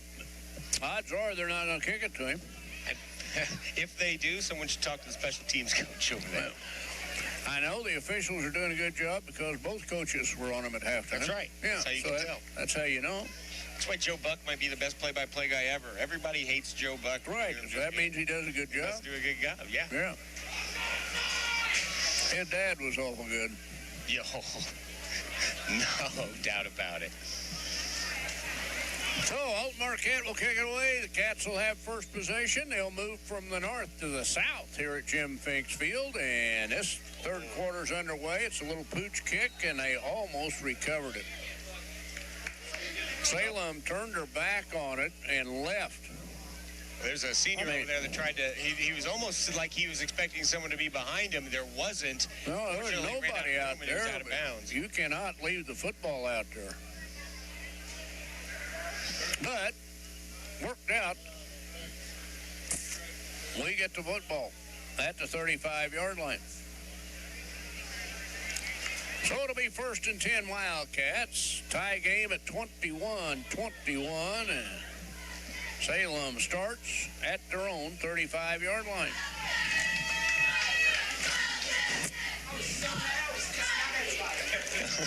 Sam Green at quarterback. He's got Caden B stacked behind him at the running back position. Out of the gun, takes a snap, pitches to B. He's going to sweep to the left side. Needs one block, didn't get it, fumbled the football. Cats go after it, but I don't know if he got there in time. Yeah, it looked like he did. Caden Harris recovers a fumble, and the Cats get positive yardage out of what could have been another disaster. Now Caden gets up holding his back. So the Cats fumble it again, but they recover it. Caden Harris on the ball, gives them a gain of 6. 7 out to the Salem 42-yard line. 2nd down and 3 for the Wildcats. Green will set up under center. One back in the backfield. They show a blitz. They come. Green rolls, throws out to his right, got his man on the run, Caden Harris. Down the sideline he goes. One man to beat, and he leaves him in his dust. Touchdown, Wildcats.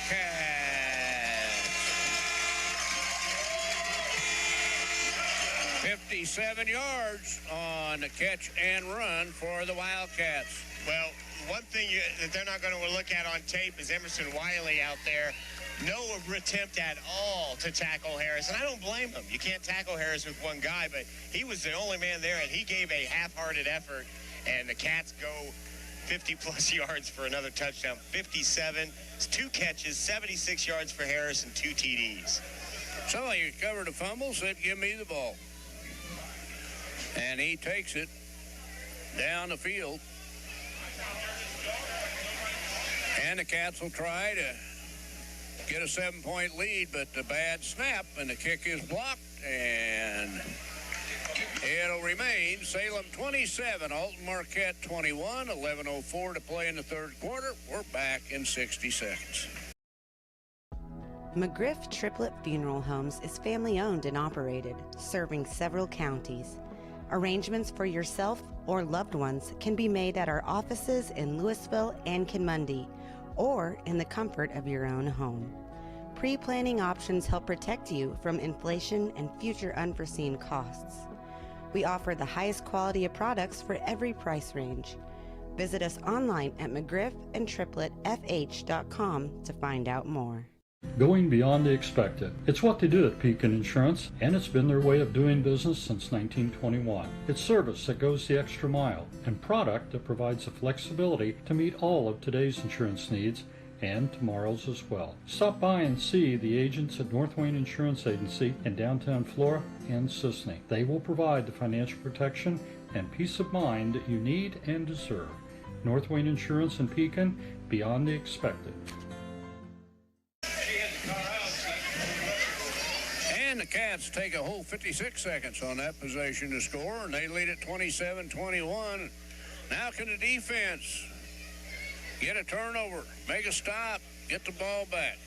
Yeah, defensive play on the blitz was a good one. They got great pressure. Green had no time, but he was able to get his head up quick and find Harris, and there was nobody within 30 yards of him when he was able to go down the field, aside from one of the Salem teammates. So Tennyson has it teed up at the 40-yard line for the Cats, and he kicks this one deep and to the left, and they field it on the sideline. And I thought he stepped out of bounds, but the referee didn't call it. I mean, I'm way up here, but I don't think he did. I mean, we're way far up here. We're way up here. I don't know, but it looked like he stopped for a minute because he thought he was out of bounds. But Either way, he gets it back to the 30-yard line, where Alton Marquette takes over, and now the Cats have to get a stop. They mark it at the 29-yard line of Alton Marquette. 10:58 to play here in the third quarter. Salem 27, Alton Marquette 21. 33-0, the Orphans final over at Gateway Tech. So they're 2-0. They're done. They're headed home. Yeah, they've been done for a little while, actually. Two wide receivers to the right, one to the left. Michael Allen, the quarterback, puts a man in motion, hands it to the motion man, sweeping to the left side of the field, looking to get to the outside, is going to be hit and dropped before he got back to the line of scrimmage. So it'll be a loss of a couple for Alton Marquette. Bring up a second down and 12.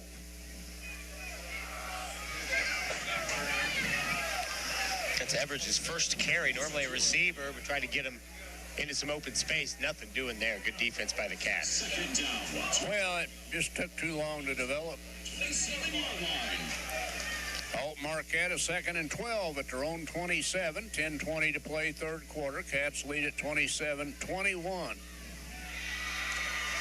Two wide receivers left, one to the right for Michael Allen.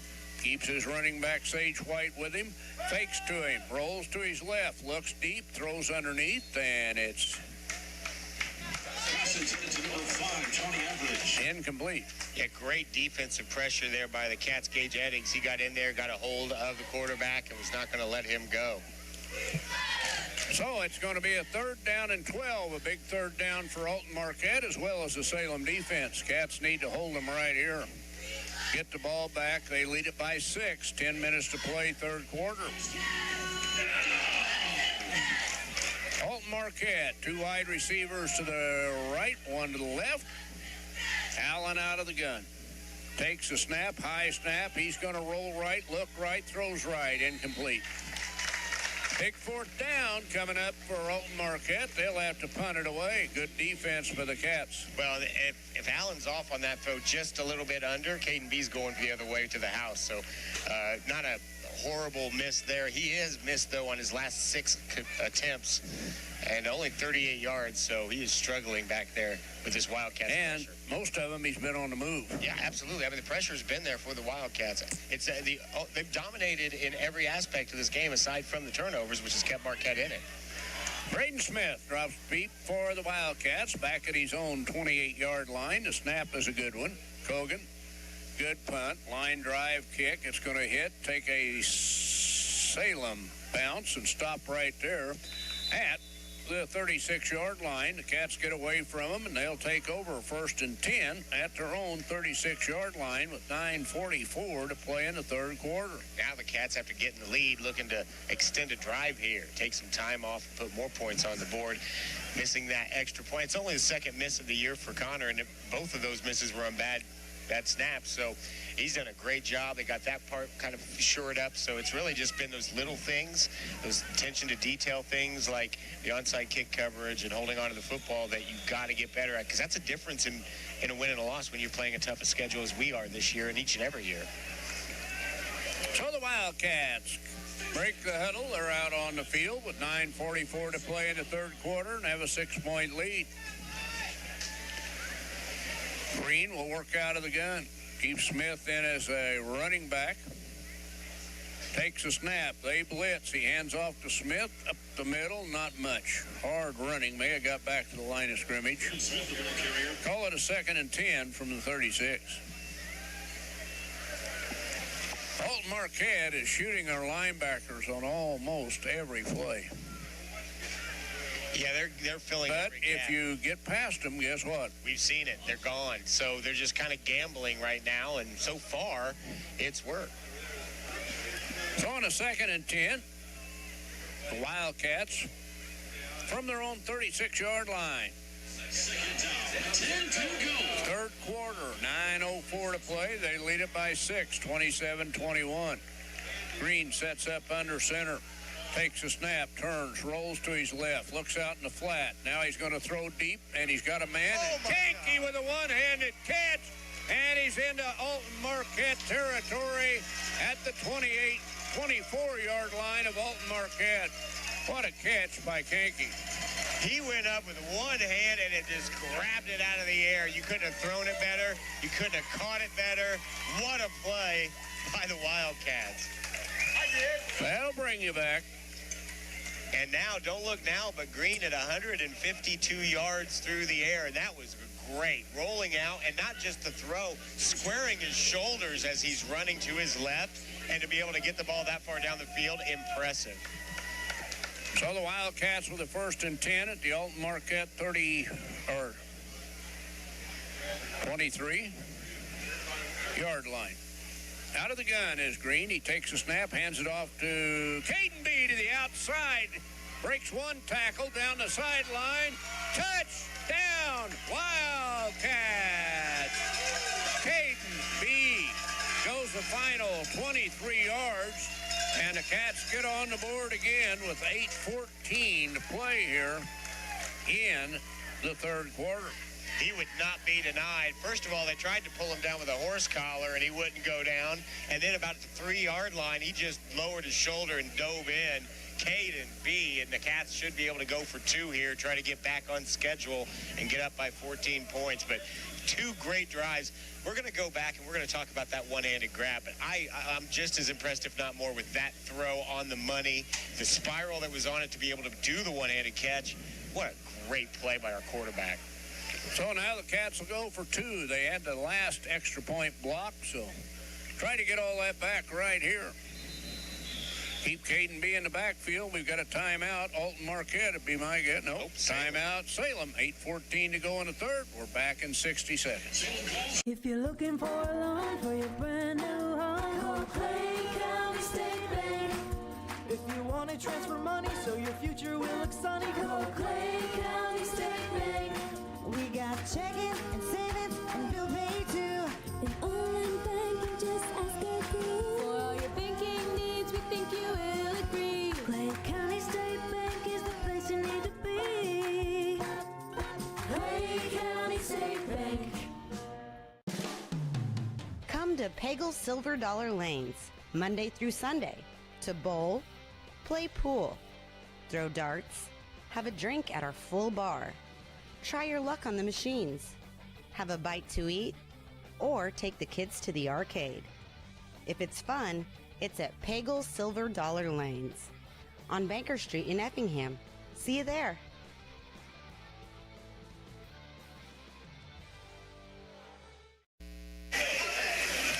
Welcome back. Wildcats lead it now 33-21. You think this is not a big 2 points? Cats took a timeout to talk it over. Yeah, still with 8:14 to go in the third quarter. They split. 2 wide receivers to the right side. Green sets up under center, puts a man in motion, gives it to the motion man. Rolls to his right, can't get in. That will not go well. He stayed alive for a while, but no way he's going to get in. That play was dead from the get-go. Gervais Mays on the carry. So the 2 PAT attempt is no good, and the Cats stay at 33-21. Well, the second half has started exactly like the first half did. 2 very quick drives by the Cats leading to points. Now you hope you can continue that and we don't repeat the first half and what happened next. Except we're 2 points short. Yeah, well, that's true, too. And it shows you, like, one bad snap can throw you off, and now we're, 2 points behind. And if you keep chasing those points, you'll always be behind. You'll always be behind, exactly. So the Wildcats get set to kick it away here with 8:14 to go in the third quarter. They lead it again, 33-21. You're just joining us. They jumped up 14-0 to start the game, and then 3 turnovers led to 21 points for Alton Marquette. Cats came back and tied it, and it was just back and forth. So since the start of the second quarter, there's only been 2 stops by either team's defense. They've both been on the Wildcats side with forcing Marquette to punt. Salem hasn't been stopped on offense since the first quarter's ended. And the Cats have it teed up at the 40-yard line. Connor Tennyson to kick it away. He approaches the football, and it is a good high kick. It drives them back inside the 25 to the 24, where Alton Marquette catches it, and they're going to be tackled and brought to the ground. Not only a good kick, but a good play by special teams as Alton Marquette's Johnny Everidge couldn't find anywhere to run. Well, Everidge ran into another guy in the back, and as he did, he didn't just take it and go. He kind of looked at him like, oh, do you want it or do I? Okay, I'll take it. And by that time, the coverage team was just too quick to get down there. Great job by the Cats. Now got him inside the 20 with a flag on the field near the 44-yard line, 43-yard line. Holding against Alton Marquette. That's going to push him back even further, half the distance, so it should set him up on the 5-yard line, though. Yep. So now you can really go after him. Again, no long drives leading to scores for Marquette through this whole game. Every scoring drive has come inside Salem territory to start.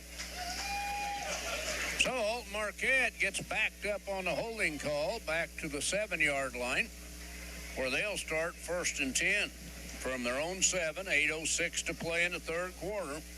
Cats lead at 33-21. We were tied at 21 all at halftime. Alton Marquette, 2 wide receivers to the right, 1 to the left. Michael Allen hands off. They run it straight up the middle with Sage White, and he gets some of that yardage back as he gets it out across the 10 to the 13-yard line. He's over 50 yards now, 53 on the ground. Landon Binion in there on the tackle, but still a long way to go to Caden B. My goodness, that young man's having a very efficient day as he's carried the ball now 5 times for 145 yards and 2 scores. 2nd down and 4 for Alton Marquette. Michael Allen, the snap, the turn, to give. Sage White again, and he's got the 1st down, and he's pounded down after he gets across the 20 to the 22-yard line. Caden B on the tackle. So a 1st down. For Alton Marquette will move the chains. They are backed up deep, but 2 running plays got them out of it in a hurry. Yeah, they've got that White up the middle. They like to flip him the pass out of the backfield to the outside. They really, really do a good job getting the ball in his hands.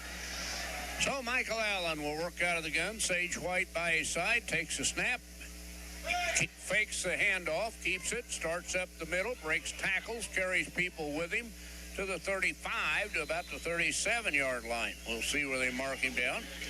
Michael Allen, he faked it to Sage White, kept it, went right up the middle, and he gets some momentum up. He can carry people with him. Yeah, 14-yard gain, and he got hit probably a gain of 3 or 4, but he just lowered his shoulders and kept going. Mark him down at the Alton Marquette 35. Or 45, I'm sorry. 1st and 10, Alton Marquette. Again to Sage White up the middle. This time, nothing. He'll lose maybe a yard on the play. It'll bring up a 2nd and 11. Or they'll give him forward progress to the, yep. No gain. Still at the 45. Slater in on the tackle for the Cats with 6:19 to go in the third quarter. Cats lead at 33-21. Alton Marquette with a 2nd and 10 at their own 35-yard line. Allen, the quarterback, out of the gun. 3 wide receivers left, 1 to the right. Takes the snap, hands it off to Sage White, getting outside, cutting it upfield, breaking tackles, and getting another 1st down. And he can flat fly when you give him some running room. And he moves the chains again. Alton Marquette another 1st down as they move it out to their own 47-yard line. Yeah, he started this drive with 47 yards on the ground. He's already up to 73 now, and you're seeing his speed. We saw it on the touchdown run on that little cutback. So Allen again out of the gun. Nobody in the backfield with him. Yep, it's Sage White. He gives it to him again. He runs left. They miss a tackle in the backfield, but they're going to knock him out of bounds after about 3. At about the midfield mark. So Sage White doing the bulk of the work here in this drive for Alton Marquette, and he moves it out to the 50-yard line. Yeah, and Caden B getting out there just shoving him out of bounds, save a bigger gain there. They're finding something right now. Salem's defense on the interior needs to dig in. Sort of, yeah, and they've run at the interior most of the night. They do that read option, too, and it's awfully hard when you don't see it a ton to pick up on that. Right. Allen does a good job with it. So Allen with 3 wide receivers left, 1 to the right. Sage White in the backfield with him. Out of the gun, takes a snap, throws over the middle, incomplete. Intended receiver out there was going to be Nathan Hamburg, but it was nowhere in his neighborhood. Well, again, 7 in a row gone awry. If you're Salem, you get tempted to start sneaking those linebackers a little bit closer to the line of scrimmage and start to put a little more pressure, maybe send an extra guy, because Allen's not proving anything with his arm right now. And another big third down for Alton Marquette. 3rd and 7. They're at midfield. Yeah, this would be a good time for a blitz, too. Send that extra guy and see if you can't force them to do something quicker than they want to. This time, 3 wide receivers to the right side, 1 to the left. White in the backfield, along with Michael Allen. He'll work out of the gun. Looks over the defense, takes the ball. He keeps it, goes down the line, now pitches back Sage White, trying to get to the outside. Cannot. He's brought down at the line of scrimmage. Good tackle out there by Caden Harris. Yeah, great tackle. Harris has had a great game, both sides of the ball. He's had a great start to this year, but there's nowhere to go. And it looks like Marquette's going to punt down 2 scores late 3rd quarter. I'm a little bit shocked, but again, no huge chunks of yards to speak of for Marquette. They bring Cogan in, their kicker. He stands back at about the 36-yard line of Alton Marquette. Salem drops Smith deep. Everybody else up on the line.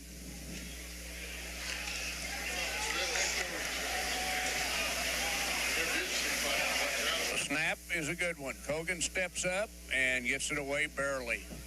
It's going to be hit, and everybody get away from it, and Salem will have control of it once again, but a good kick. It'll get inside the Salem 10-yard line. Going to make the Cats go to work now, Toby, with 3:52 to play in the 3rd, but hey, you're up 33-21. Yeah, now you can just it's just a matter about getting first downs now, and I think the Cats thought maybe that was touched a little bit further up the field, but fortunate didn't touch one of the Wildcats, because there was a gunner down there that it got awfully close to, but Cats have got a long way to go in this one. Ball, as you mentioned, inside the 10. It's almost down to the 5-yard line, right? It's about the 6. 6 or 7. We'll wait and see what they say officially. But for the Wildcats, time to get their running game cranked up a little. 1st and 10 at the 7. Cats lead at 33-21. 3:52 to play in the 3rd. Green, the quarterback, 2 wide receivers to the left, keeps 1 back in the backfield with him. They show blitz, and they jump offside on the hard count. Well, Marquette's been blitzing a lot, so the Cats now in the second half been able to take advantage of that here and get that 5 extra yards, give you some extra room. But that's a smart, they do it a lot. The Cats do it a lot, especially 1st down and 3rd downs, but you just got to be disciplined if you're Marquette. Good job by the Cats. Be 1st and 5 now for the Cats. They move it out to their own 12-yard line.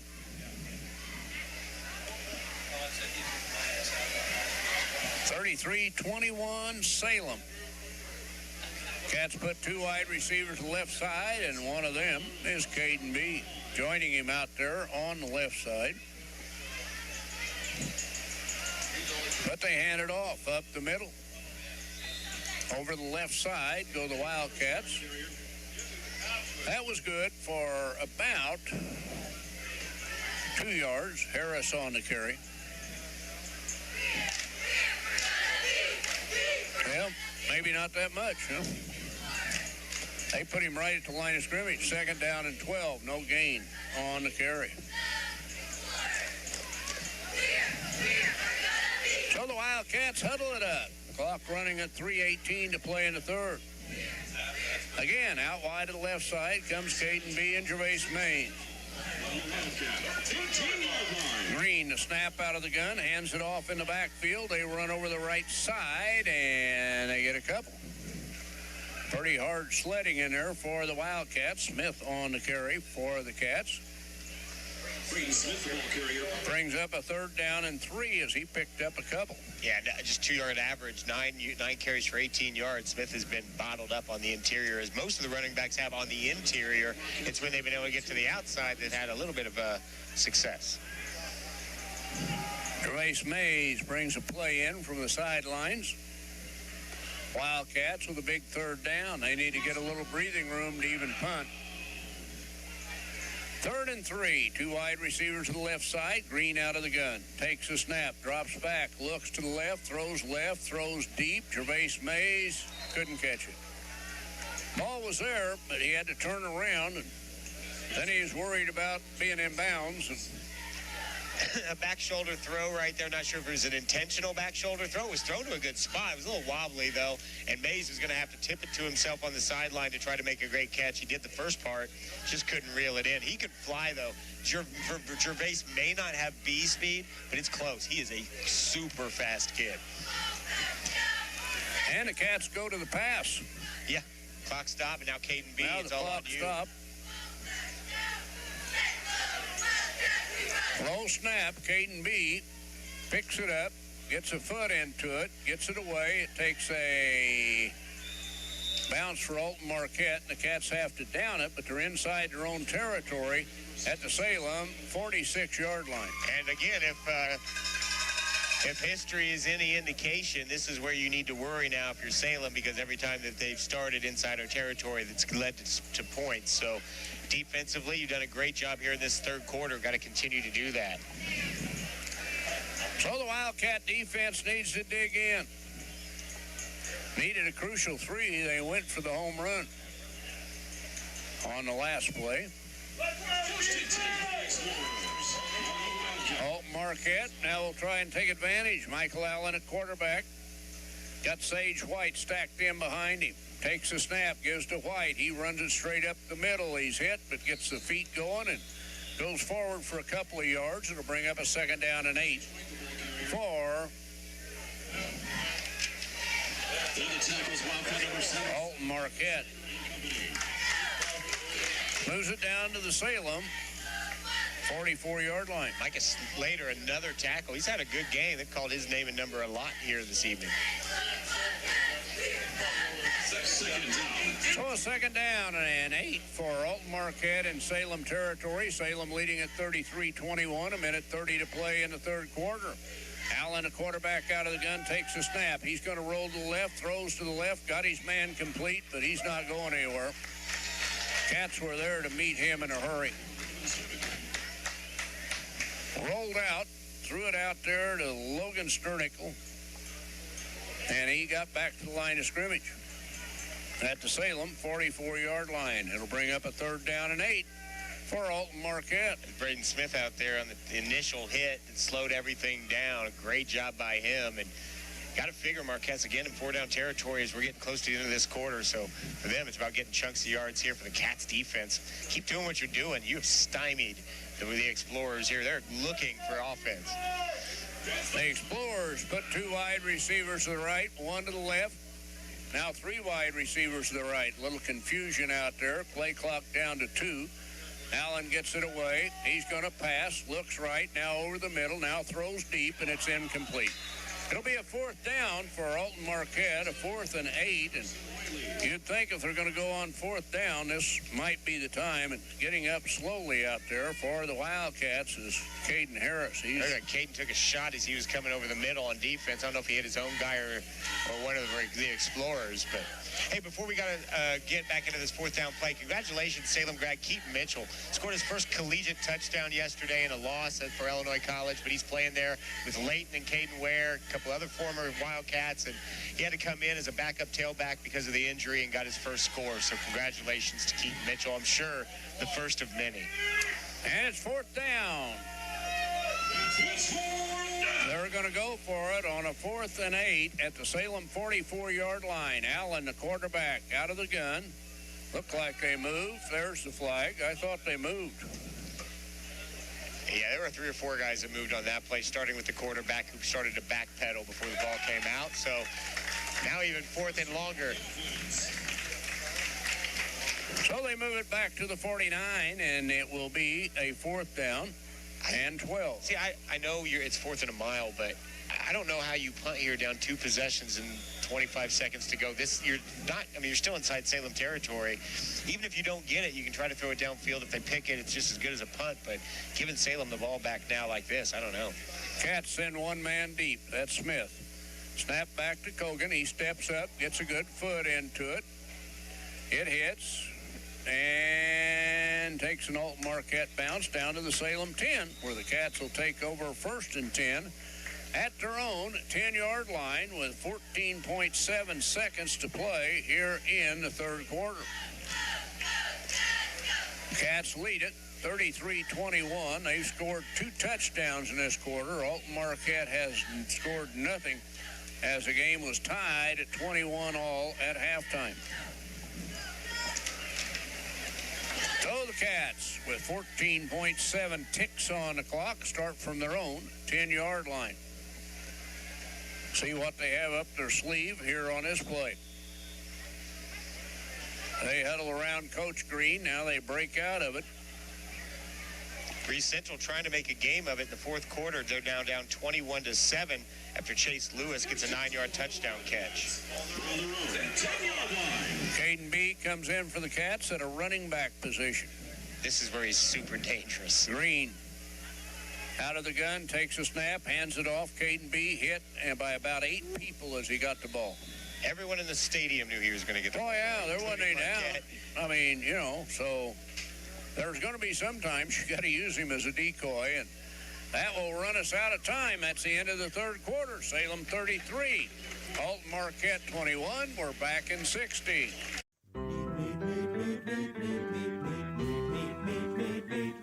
You can trust what you meet. That's salt and strings. Hot lunch, fresh sheets. That's salt and strings. Slice it up, salt up, grind it up right. Want to supply your dinner tonight. You can trust what you meet. That's salt and strings. Why are more people heating their homes with FS Propane? Because it's better to work with a company that lives and works in the same community that you do. This is Aaron Cummins, your local Clay County FS Propane specialist with South Central FS. South Central is a 9-county cooperative with highly trained employees that are dedicated to providing our residential, commercial, and agricultural customers a safe and reliable propane supply. Contact your local South Central FS Propane specialist or visit us online at southcentralfs.com. Night of the season, the Cats trying to get back to 500. They lead it 33-21 as we start the fourth quarter, but long way to go. Yep, must-win game here tonight. The Cats are on their way, hopefully, to finishing this one off. Join us tomorrow morning, Saturday Sports Showcase. Bill and I will have Coach Kevin Green talk about this one. Ashley Bolton, Franklin Park softball coach, coming on to talk about their season as well. We'll have a whole bunch of other things to talk about. And don't forget, next Friday night, myself and Craig Holmes on the road at Harrisburg. We'll take on the Bulldogs before we come back home for 2 more games in conference with Roxana and Wood River. Not an easy schedule. Here come the Wildcats on a 2nd down and 13 as they lost 3 on that last play. As we start the fourth quarter, they lead at 33-21.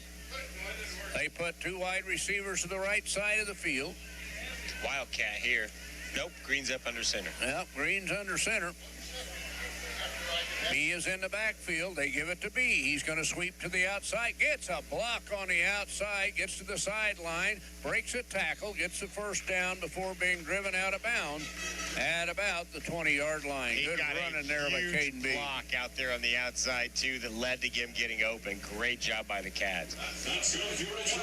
They're going to mark it at about the 23-yard line, where it's a 1st and 10 for the Wildcats at their own 23, so they get a little breathing room.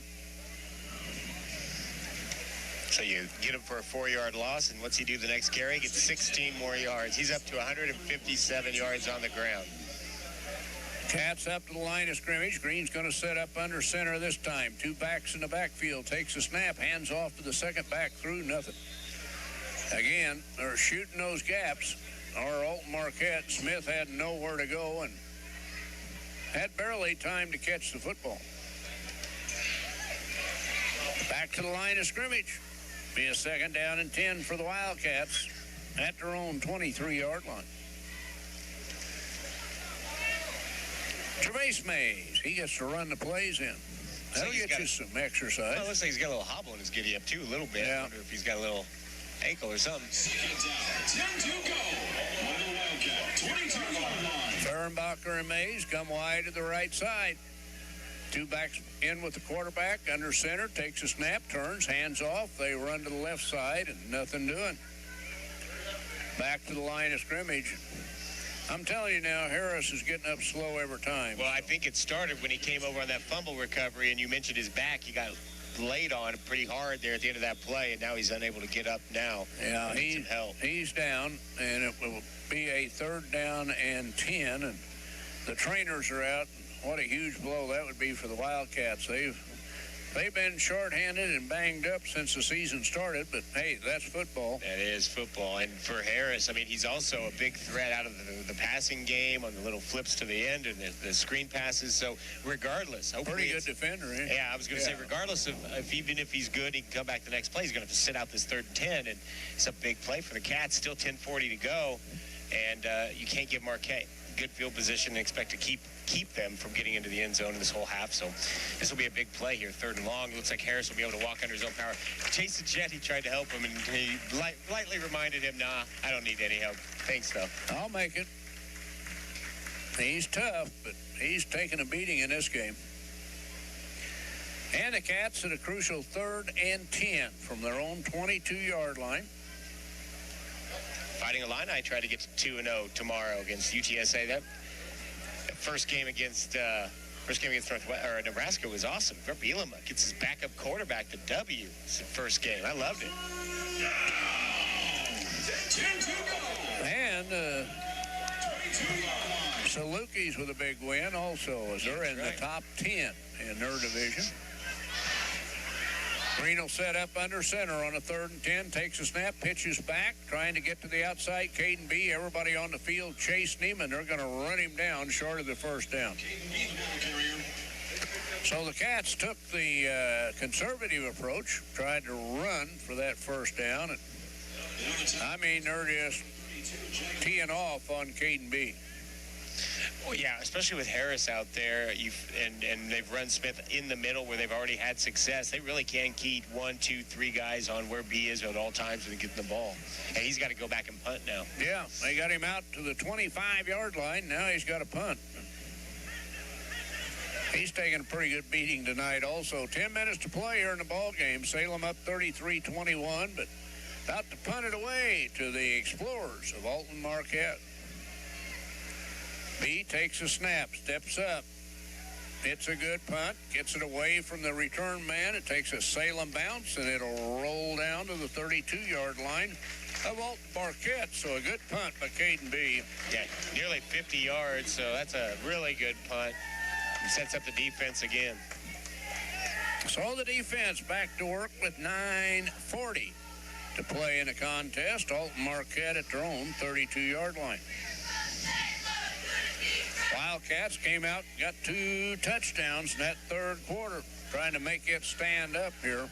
They lead at 33-21. Yeah, credit Marquette's defense after giving up those 2 scores, too. They've tightened up, and Salem has gotten a little conservative with their play calling, trying to milk the second half, but Marquette's been up to the test, but still trail by 2 scores, and a long way to go here to get another score. And so the Wildcat defense back to work. And without Caden Harris. Allen brings him up out of the gun. Got his running back Sage White in there with him. Takes a snap. He's going to keep it. He's going to run it himself to the right side. Breaks a tackle. Runs over a man. Drags 3 people with him to the 50-yard line. Great run by Michael Allen. Allen, 6-foot, 200-pounder. Just putting him on his shoulder, gets the 1st down at midfield. He might be a little bigger than 200. Well, and that's what we thought we were going to see more of tonight with him, is that kind of running. So a 1st and 10. Allen again out of the gun. Takes a snap. He's going to run it again to the right side. He's going to be hit, but gets out of that tackle, goes down to the sideline, and gets another 10 yards for a 1st down at the Salem 40-yard line. Somebody going to have to step up and tackle Mr. Allen. They're just riding him right now. This time he keeps two backs. Nope, keeps one back in the backfield. White out of the gun, takes a snap, hands it to White. He's got the quickness. He gets to the outside right side and picks up about 5. Sage White on the carry.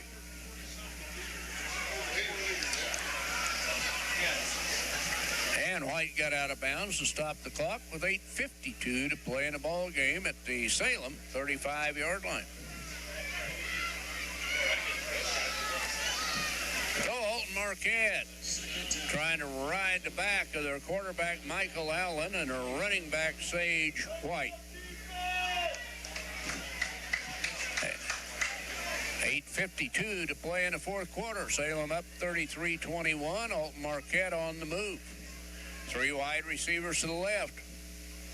White out of the gun. Keeps Allen out of the gun. He's going to roll to the left, look to pass, throws. Incomplete. Caden B got a hand on it and knocked it away. But one thing about Allen, he kept it far enough away from Caden B. He couldn't intercept it. Yeah, and I don't know that that's by design. I think he's just not very accurate with his throws. But he's throwing from all different angles. He's throwing from running. He's not really been able to set his feet and throw it all, which is good, good for the defense. But he's got a good arm, especially when he can step into it. Let the Cats defense here 3rd and 5. You can go a long way to help and seal this one by getting a stop and forcing a punt. I don't think they'll punt, but they didn't think they'd punt last time, and they did, so. Oh, they got to go 4th down this time. Surely. I would agree with you. Right now, they're probably going to have to take a timeout. I can't believe that. Wow. Play clock is running down, and they're still talking on the sideline to the quarterback. So it'll be a timeout. Alton Marquette here, 8:47 to play in a game. 33-21 Cats, back in 60. My name is Robin Stanford. I own Stanford Marketing. It's a promotional products business along with an embroidery business. And we do custom hats, t-shirts, anything, you name it, we can make it. People like that we do stuff in-house and we can actually make things here and that we're not contracting the work out to other places. We never say no. We always try to find a way to do it. If anybody can do it, we can do it. We are hardworking women, that is for sure. Come to Stanford Marketing in Flora for all your custom and promotional needs. Give me our lumber. Doors, paint, windows, electrical, plumbing, and much more. Oh yeah, give me all your guns too. John Lucas. What? You better be dreaming about all the stuff we sell here at Zink Building Center. Oh, I would. Zink Building Center in Louisville on Route 45. It's a cool place. Next gathering. We didn't win. Back here at Jim Fink's Field, Bill Hawley, Toby Gull in. 8:47 to play in the ball game. Cats lead at 33-21. Alton on the move. Have a 3rd and 5 at the Salem 35-yard line. Allen, quarterback, out of the gun, puts a man in motion, takes a high snap, runs into the motion man, but then breaks away, and Cats had a hard time bringing him down, and he'll get the 1st down. I could have called that without a timeout. Michael Allen on the carry for Alton Marquette will move the chains once again as he gets it inside to Salem 30 to the 27-yard line. And another 1st down for Alton Marquette. Started this drive at their own 32-yard line. Cat defense needs to dig in. 8:25 to play in a game. Cats lead at 33-21. Again, Allen will work out of the gun. Keeps Sage White in the backfield with him. Takes a snap. He's going to keep it and run behind Sage White and gets running room on the right side, breaks tackles, carries people with him, and he's got another 1st down at the 15-yard line of the Wildcats. Michael Allen on the carry again for Alton Marquette.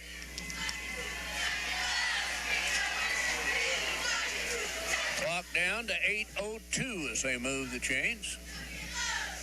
They'll wind it before the next play. Wildcats, Caden Harris comes out to get a rest. 14-yard line.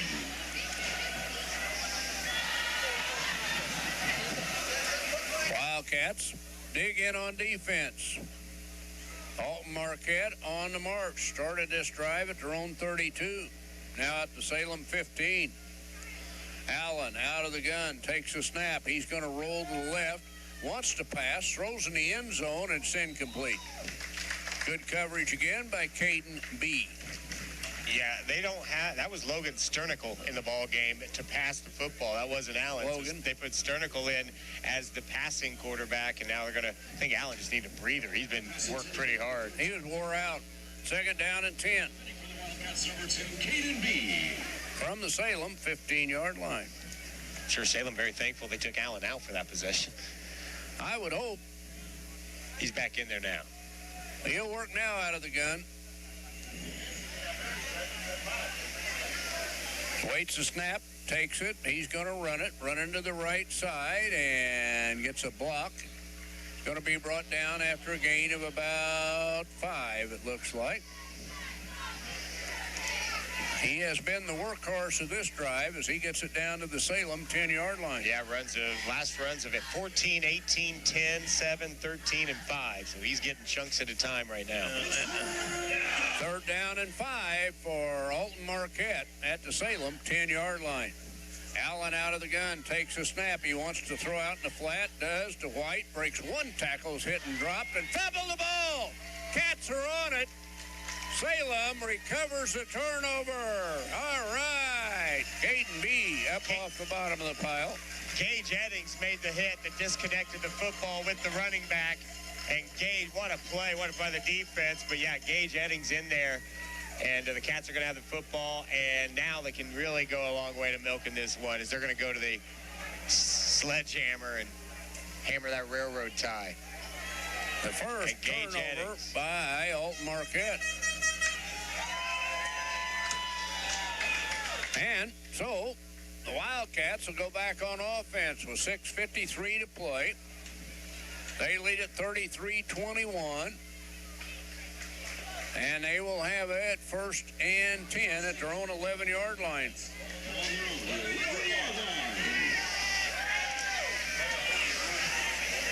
So the Wildcats, Sam Green brings it out. He'll set up under center. Takes the snap, hands to his up back. Harris plows forward for about 3 yards. Caden Harris on the carry. Cats are running time as they move it out to the 14-yard line. Caden Harris has 3 touchdowns tonight, a 1-yard run and then catches of 18 and 58 yards. So on top of the great defensive work he has done, he's had himself a whale of an evening. Second down, 7 to go on the Wildcat 14-yard line. Wildcats taking all the time off the play clock they can. They lead at 33-21, 6:15 to play in the ball game. Have a second down and 7 now at their own 14-yard line. Green under center, takes a snap, hands it off to Caden B, and he gets little yardage, but gets to about the 15. Caden B, the ball carrier. Not much running in there. Still not 10 carries. That's only 9 carries for Caden B, but 161 yards on 9 carries. And a third down and 7. And odds are they're going to run it again. And 2 timeouts for Marquette, 2 timeouts for Salem. Yeah, you're probably going to see a... We're going to give Caden B a breather for the punt. Yeah, running a timeout here. Yeah, exactly. So the Cats huddle it up. Green breaks them out of there on a 3rd and 6 from their own 15. They split them wide right, wide left. One back in the backfield behind Green. Takes a snap, pitches to the back. Smith tried to get outside, could not. He was met head on and brought down in a hurry. I mean, that was a big-time tackle there for Alton Marquette, and that'll make it a 4th down for the Cats, and Caden B will have to come back in and do some punting as the clock runs under. 5 minutes to go in the contest, and the Cats lose yardage back to their own 10. And they're going to get a timeout on the field, and Marquette's going to call it. Marquette timeout, 4:51 to play here in the 4th quarter. Salem 33, Marquette 21, back in 60. In 1916, Warren Miller chose Auto Owners Insurance. Later, his son made the same choice, as did his grandson. And today, his great-granddaughter did the same. As we reflect on where we've been, we're grateful to our independent agents and to those who have put their trust in us, and to the generations who will. Auto Owners Insurance. Harrison Insurance in Louisville is your local independent auto owners insurance agency. Make Carnaby Square in downtown Fairfield your fashion leader. We're the little boutique with the big inventory of beautiful, trendy outfits and clothing in a wide array of your favorite name brands. And don't forget our large selection of jewelry and accessories. Carnaby Square is Southern Illinois' largest dealer of Brighton. At Carnaby Square, we take pride in our one-on-one, knowledgeable customer service and look forward to helping you create your own special look. Plus, always free gift wrapping. Find endless gift ideas 24/7 at CarnabySquare.com and on our Facebook page. Shop the fashion leader in downtown Fairfield, Carnaby Square. 40-20. Go Wildcats. Welcome back, ladies and gentlemen. Jim Finks Field on a lovely Friday evening. The Wildcats lead this one 33-21 with 4:51 to play in the game. And about to punt it away back to Alton Marquette. The Cats jumped to a 14-0 lead in the first quarter, then had 3 straight turnovers. Marquette took the lead 21-0. The Cats came back and tied it at 21 all at the end of the half. Then the Cats scored twice in the third quarter. Fourth quarter's been played scoreless so far. Caden B will get the punt away from about his own end zone, standing right on the goal line. Snap is a good one. He steps up, puts a foot into this one. Big kick by Caden B. It's going to roll inside the 35 to the 33-yard line of Alton Marquette. What a boot that was. Well, they had the ball on the 10-yard line, and he flipped about 70 yards of field position now, as that punt was a beauty. Plus, Marquette didn't have anybody back. And when you don't have anybody back, you typically think, well, it's going to be close to being blocked. Didn't come near it. Caden B got rid of it in a hurry. Great snap. Long way to go. So Alton Marquette, with 4:42 to play, gets the ball back at their own 33-yard line. Salem leads at 33-21. Update from Freeburg with 2 minutes left to play. Freeburg on top of Nashville, 26-21. So a battle at Freeburg. Two pretty good programs there. Yeah. Here, Alton Marquette, trailing by 12. Last time they had it, we got a big dose of Michael Allen. Well, they're not going to be able to just go Allen, and score twice in the final 5 minutes here. Well, they almost ran out of time on the play clock, and pass almost intercepted by Caden B. He stepped in front of that, intended for Nathan Hamburg, and Alton Marquette had to rush it because they were running out of time. Hamburg made a great defensive play, didn't even know it. He happened to run right in front of B's face before the ball got to him, which just allowed him to lose sight of the ball. He didn't take his eyes off of it. He was blocked off of it. That's an unfortunate break there. 3 wide receivers for Alton Marquette to the left, one back in the backfield. Sage White with Allen. Allen the snap. Throws it out into the flat, got his man complete, broke 1 tackle, broke 2 tackles. Caden B latches on and gets help. Everidge gets it out to the 40-yard line. And he was a little slow getting up. Bodies were kicking and throwing and everything from getting off the bottom of that. So we'll see what this one ends up being. And a little yellow hanky out on the field. Way that the Salem coaches reacted, I'd say it's on them. Another look back towards the Marquette huddle, so we'll see. 4:20 to play, though. Cats 2-possession lead. Unsportsmanlike conduct. Nope, it's against Alton Marquette. I think Etheridge, when he was trying to get up, started to get the Salem tackler off of him, and I think that's what they saw. That's a big penalty there. Oh, yeah, big penalty. Alton Marquette had got it out to the 40-yard line. But the penalty for unsportsmanlike conduct will move it back to the 25-yard line. And now they have even further to go with 4:20 to play in the ball game. Salem leading 33-21.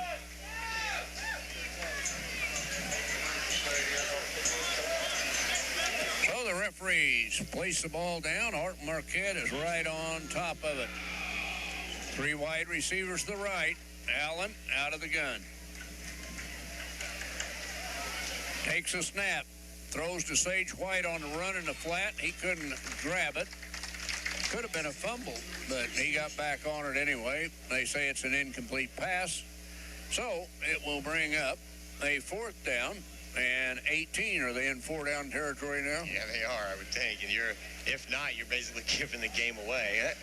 Got to bring a punter in. They're bringing the punter in. Waving the white flag when you do. I know, it's a mile, but 4:09 to go, you're down 2 possessions. I don't get it. They have not been very aggressive in terms of going for it all second half when they fell down 2 scores early. Well, and Salem's not going to drop anybody back, are they? No, he shouldn't. Keep everybody up there. Fake punt anyway. So Kogan in. Awaits a snap. It's a good snap. He's going to run it. He runs and then boots it. Had to get away from the pressure, and it's going to hit. And the Cats will get away from it, and it will be Salem ball and Alton Marquette territory at the Alton Marquette 47-yard line. With 3:59 to play in the ball game.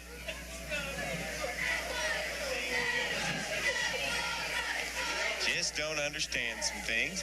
Man, we'll take it, absolutely. We love the fact that they punted. Now for the Cats, can you get just a couple of first downs? That's all you need. And at that point, whether you have to punt or not, the game will be over. But Salem 1st and 10 at the Alton Marquette 48-yard line. This second half dominated by the Cats defense here. They've had a couple of drives where they've gotten chunks of yards, but not much at all, and they've forced a ton of punts. And 3:59 to play in this one. The Cats trying to get to 1-1 before they travel to Harrisburg next Friday night. Green brings him up, sets up under center, takes a snap, hands off, trying to get outside to the left side is Harris. Got maybe a yard or 2. Tough running, though. But takes him a long time to unpile, and the clock keeps running, so that's always good. And only 1 timeout left for Marquette. We're about 3.5 minutes to go, so yeah, all looks well for the Cats as they head on the road for the first time of the year next week. Second down, 9 to go. Cats pick up 1. 2nd down and 9 from the 47 of Alton Marquette. 3:20 to play in this one. Clock running. Salem up 33-21. And Alton Marquette jumps. Big time. Everybody was coming. Well, I've never seen 7 guys jump offside. Well, they did. They said, we're coming. So the 5-yard penalty will take it down to the Alton Marquette 42-yard line. Tell you what, you do that again, game over. So, team members meet Coach Wong. Check out the 2nd and 4 here. Whether you have a timeout or not. Exactly. Clock runs inside, 3 minutes to play here. Cats with a 2nd down and 4 for a 1st down. Green will come up, set up under center. Takes a snap. He rolls to his right. He looks to pass. Got a man out there. It's completed. Cats on the run to the end zone. Touchdown, Wildcats. Cole Johnson on the catch.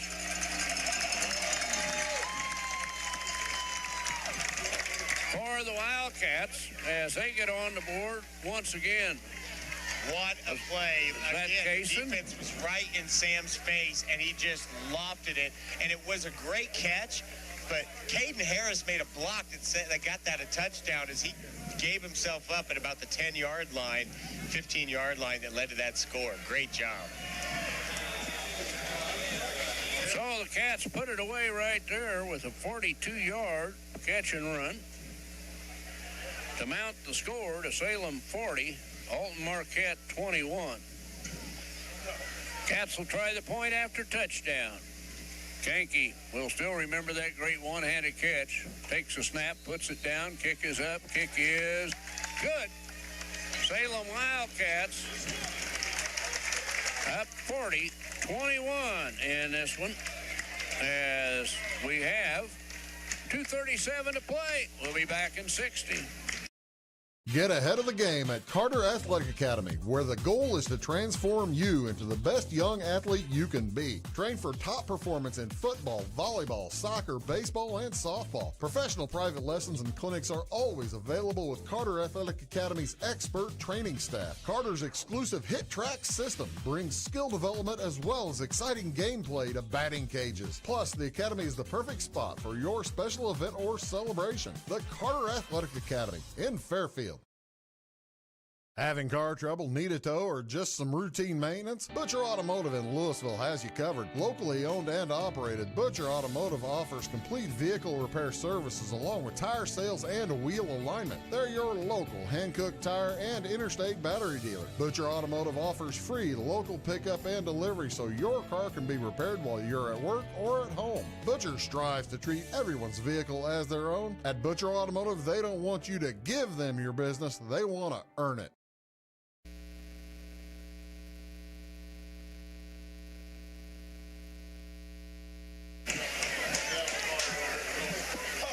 Tennyson has it teed up for the Wildcats to kick away to Alton Marquette. Only 2:37 left in this one. The Cats lead at 40-21. And this is going to be a little pooch cast, and they miss it. Salem had a chance to recover it. Finally, I think Alton Marquette dove on it. Coming up with it for Alton Marquette is Sage White. Probably drove the bus over, too. He did a lot, yeah, he has. But Cats almost got that one back. Cats almost got it back. Could have gotten a victory formation pretty surely. But instead, Alton Marquette will take over with 2:34 to play in the ball game. Salem leading at 40-21. Game was tied 21-21 at half. Second half has been all Wildcats. Alton Marquette from their own 29-yard line. First and 10 for Marquette. So the Wildcats going to get back to 500 before they go on the road next Friday night. Allen at quarterback out of the gun. Takes a snap. He's going to run it. Sweeps to the left. They chase him, but he stiff arms one man to the ground. And then there's flags everywhere. The Cats have about 4 guys to bring him down. But well, it's a face mask. We'll see which side they go on. It looked like the stiff arm might have got up in the mask a little bit for Allen. We'll see. Almost looked like a punch. It wasn't. He comes hard with that stiff arm trying to get the defender off. Face mask, Salem. So the Wildcats get the penalty.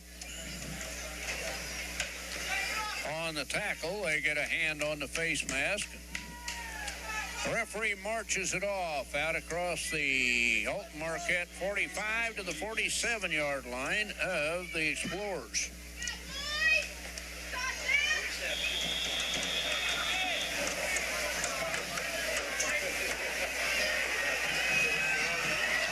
And a first down for the Explorers.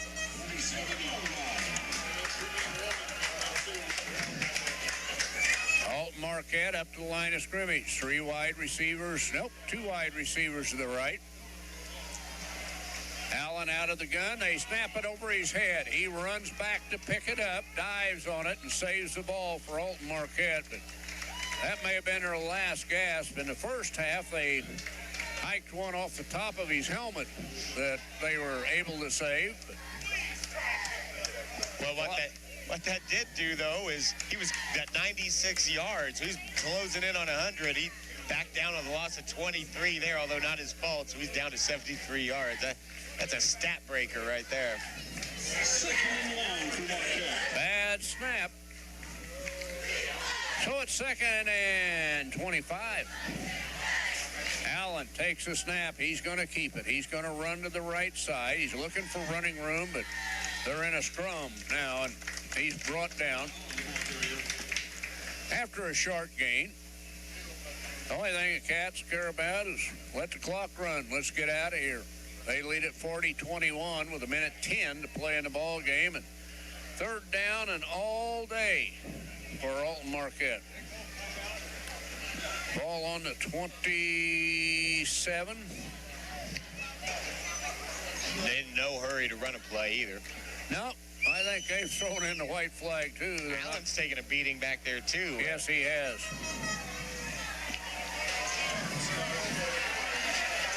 Alton Marquette out of the gun again with Michael Allen. He takes a snap. He's going to run it straight ahead, then cuts to the outside, looking for running room, then lowers the shoulder, runs into a guy, and he'll still be 10 yards short of a first down. Clock is down to 23 seconds and running, and like I said, Alton Marquette's not going to call a timeout. Salem's not going to call a timeout. You can put this one in the books, ladies and gentlemen. Final score will be the Salem Wildcats 40, the Alton Marquette Explorers 21. As now Alton's going to run in a hurry to run one more play, and they got up there but didn't snap the ball. Michael Allen said, no, I'm not running it one more time. So that's the end of the ball game. The final score, the Salem Wildcats 40, the Alton Marquette Explorers 21. The Cats moved to 1-1 on the year. Alton Marquette falls to 0-2 on the year. We'll take a break. We'll come back and wrap it up from Jim Fix Field after these words from some of our fine sponsors.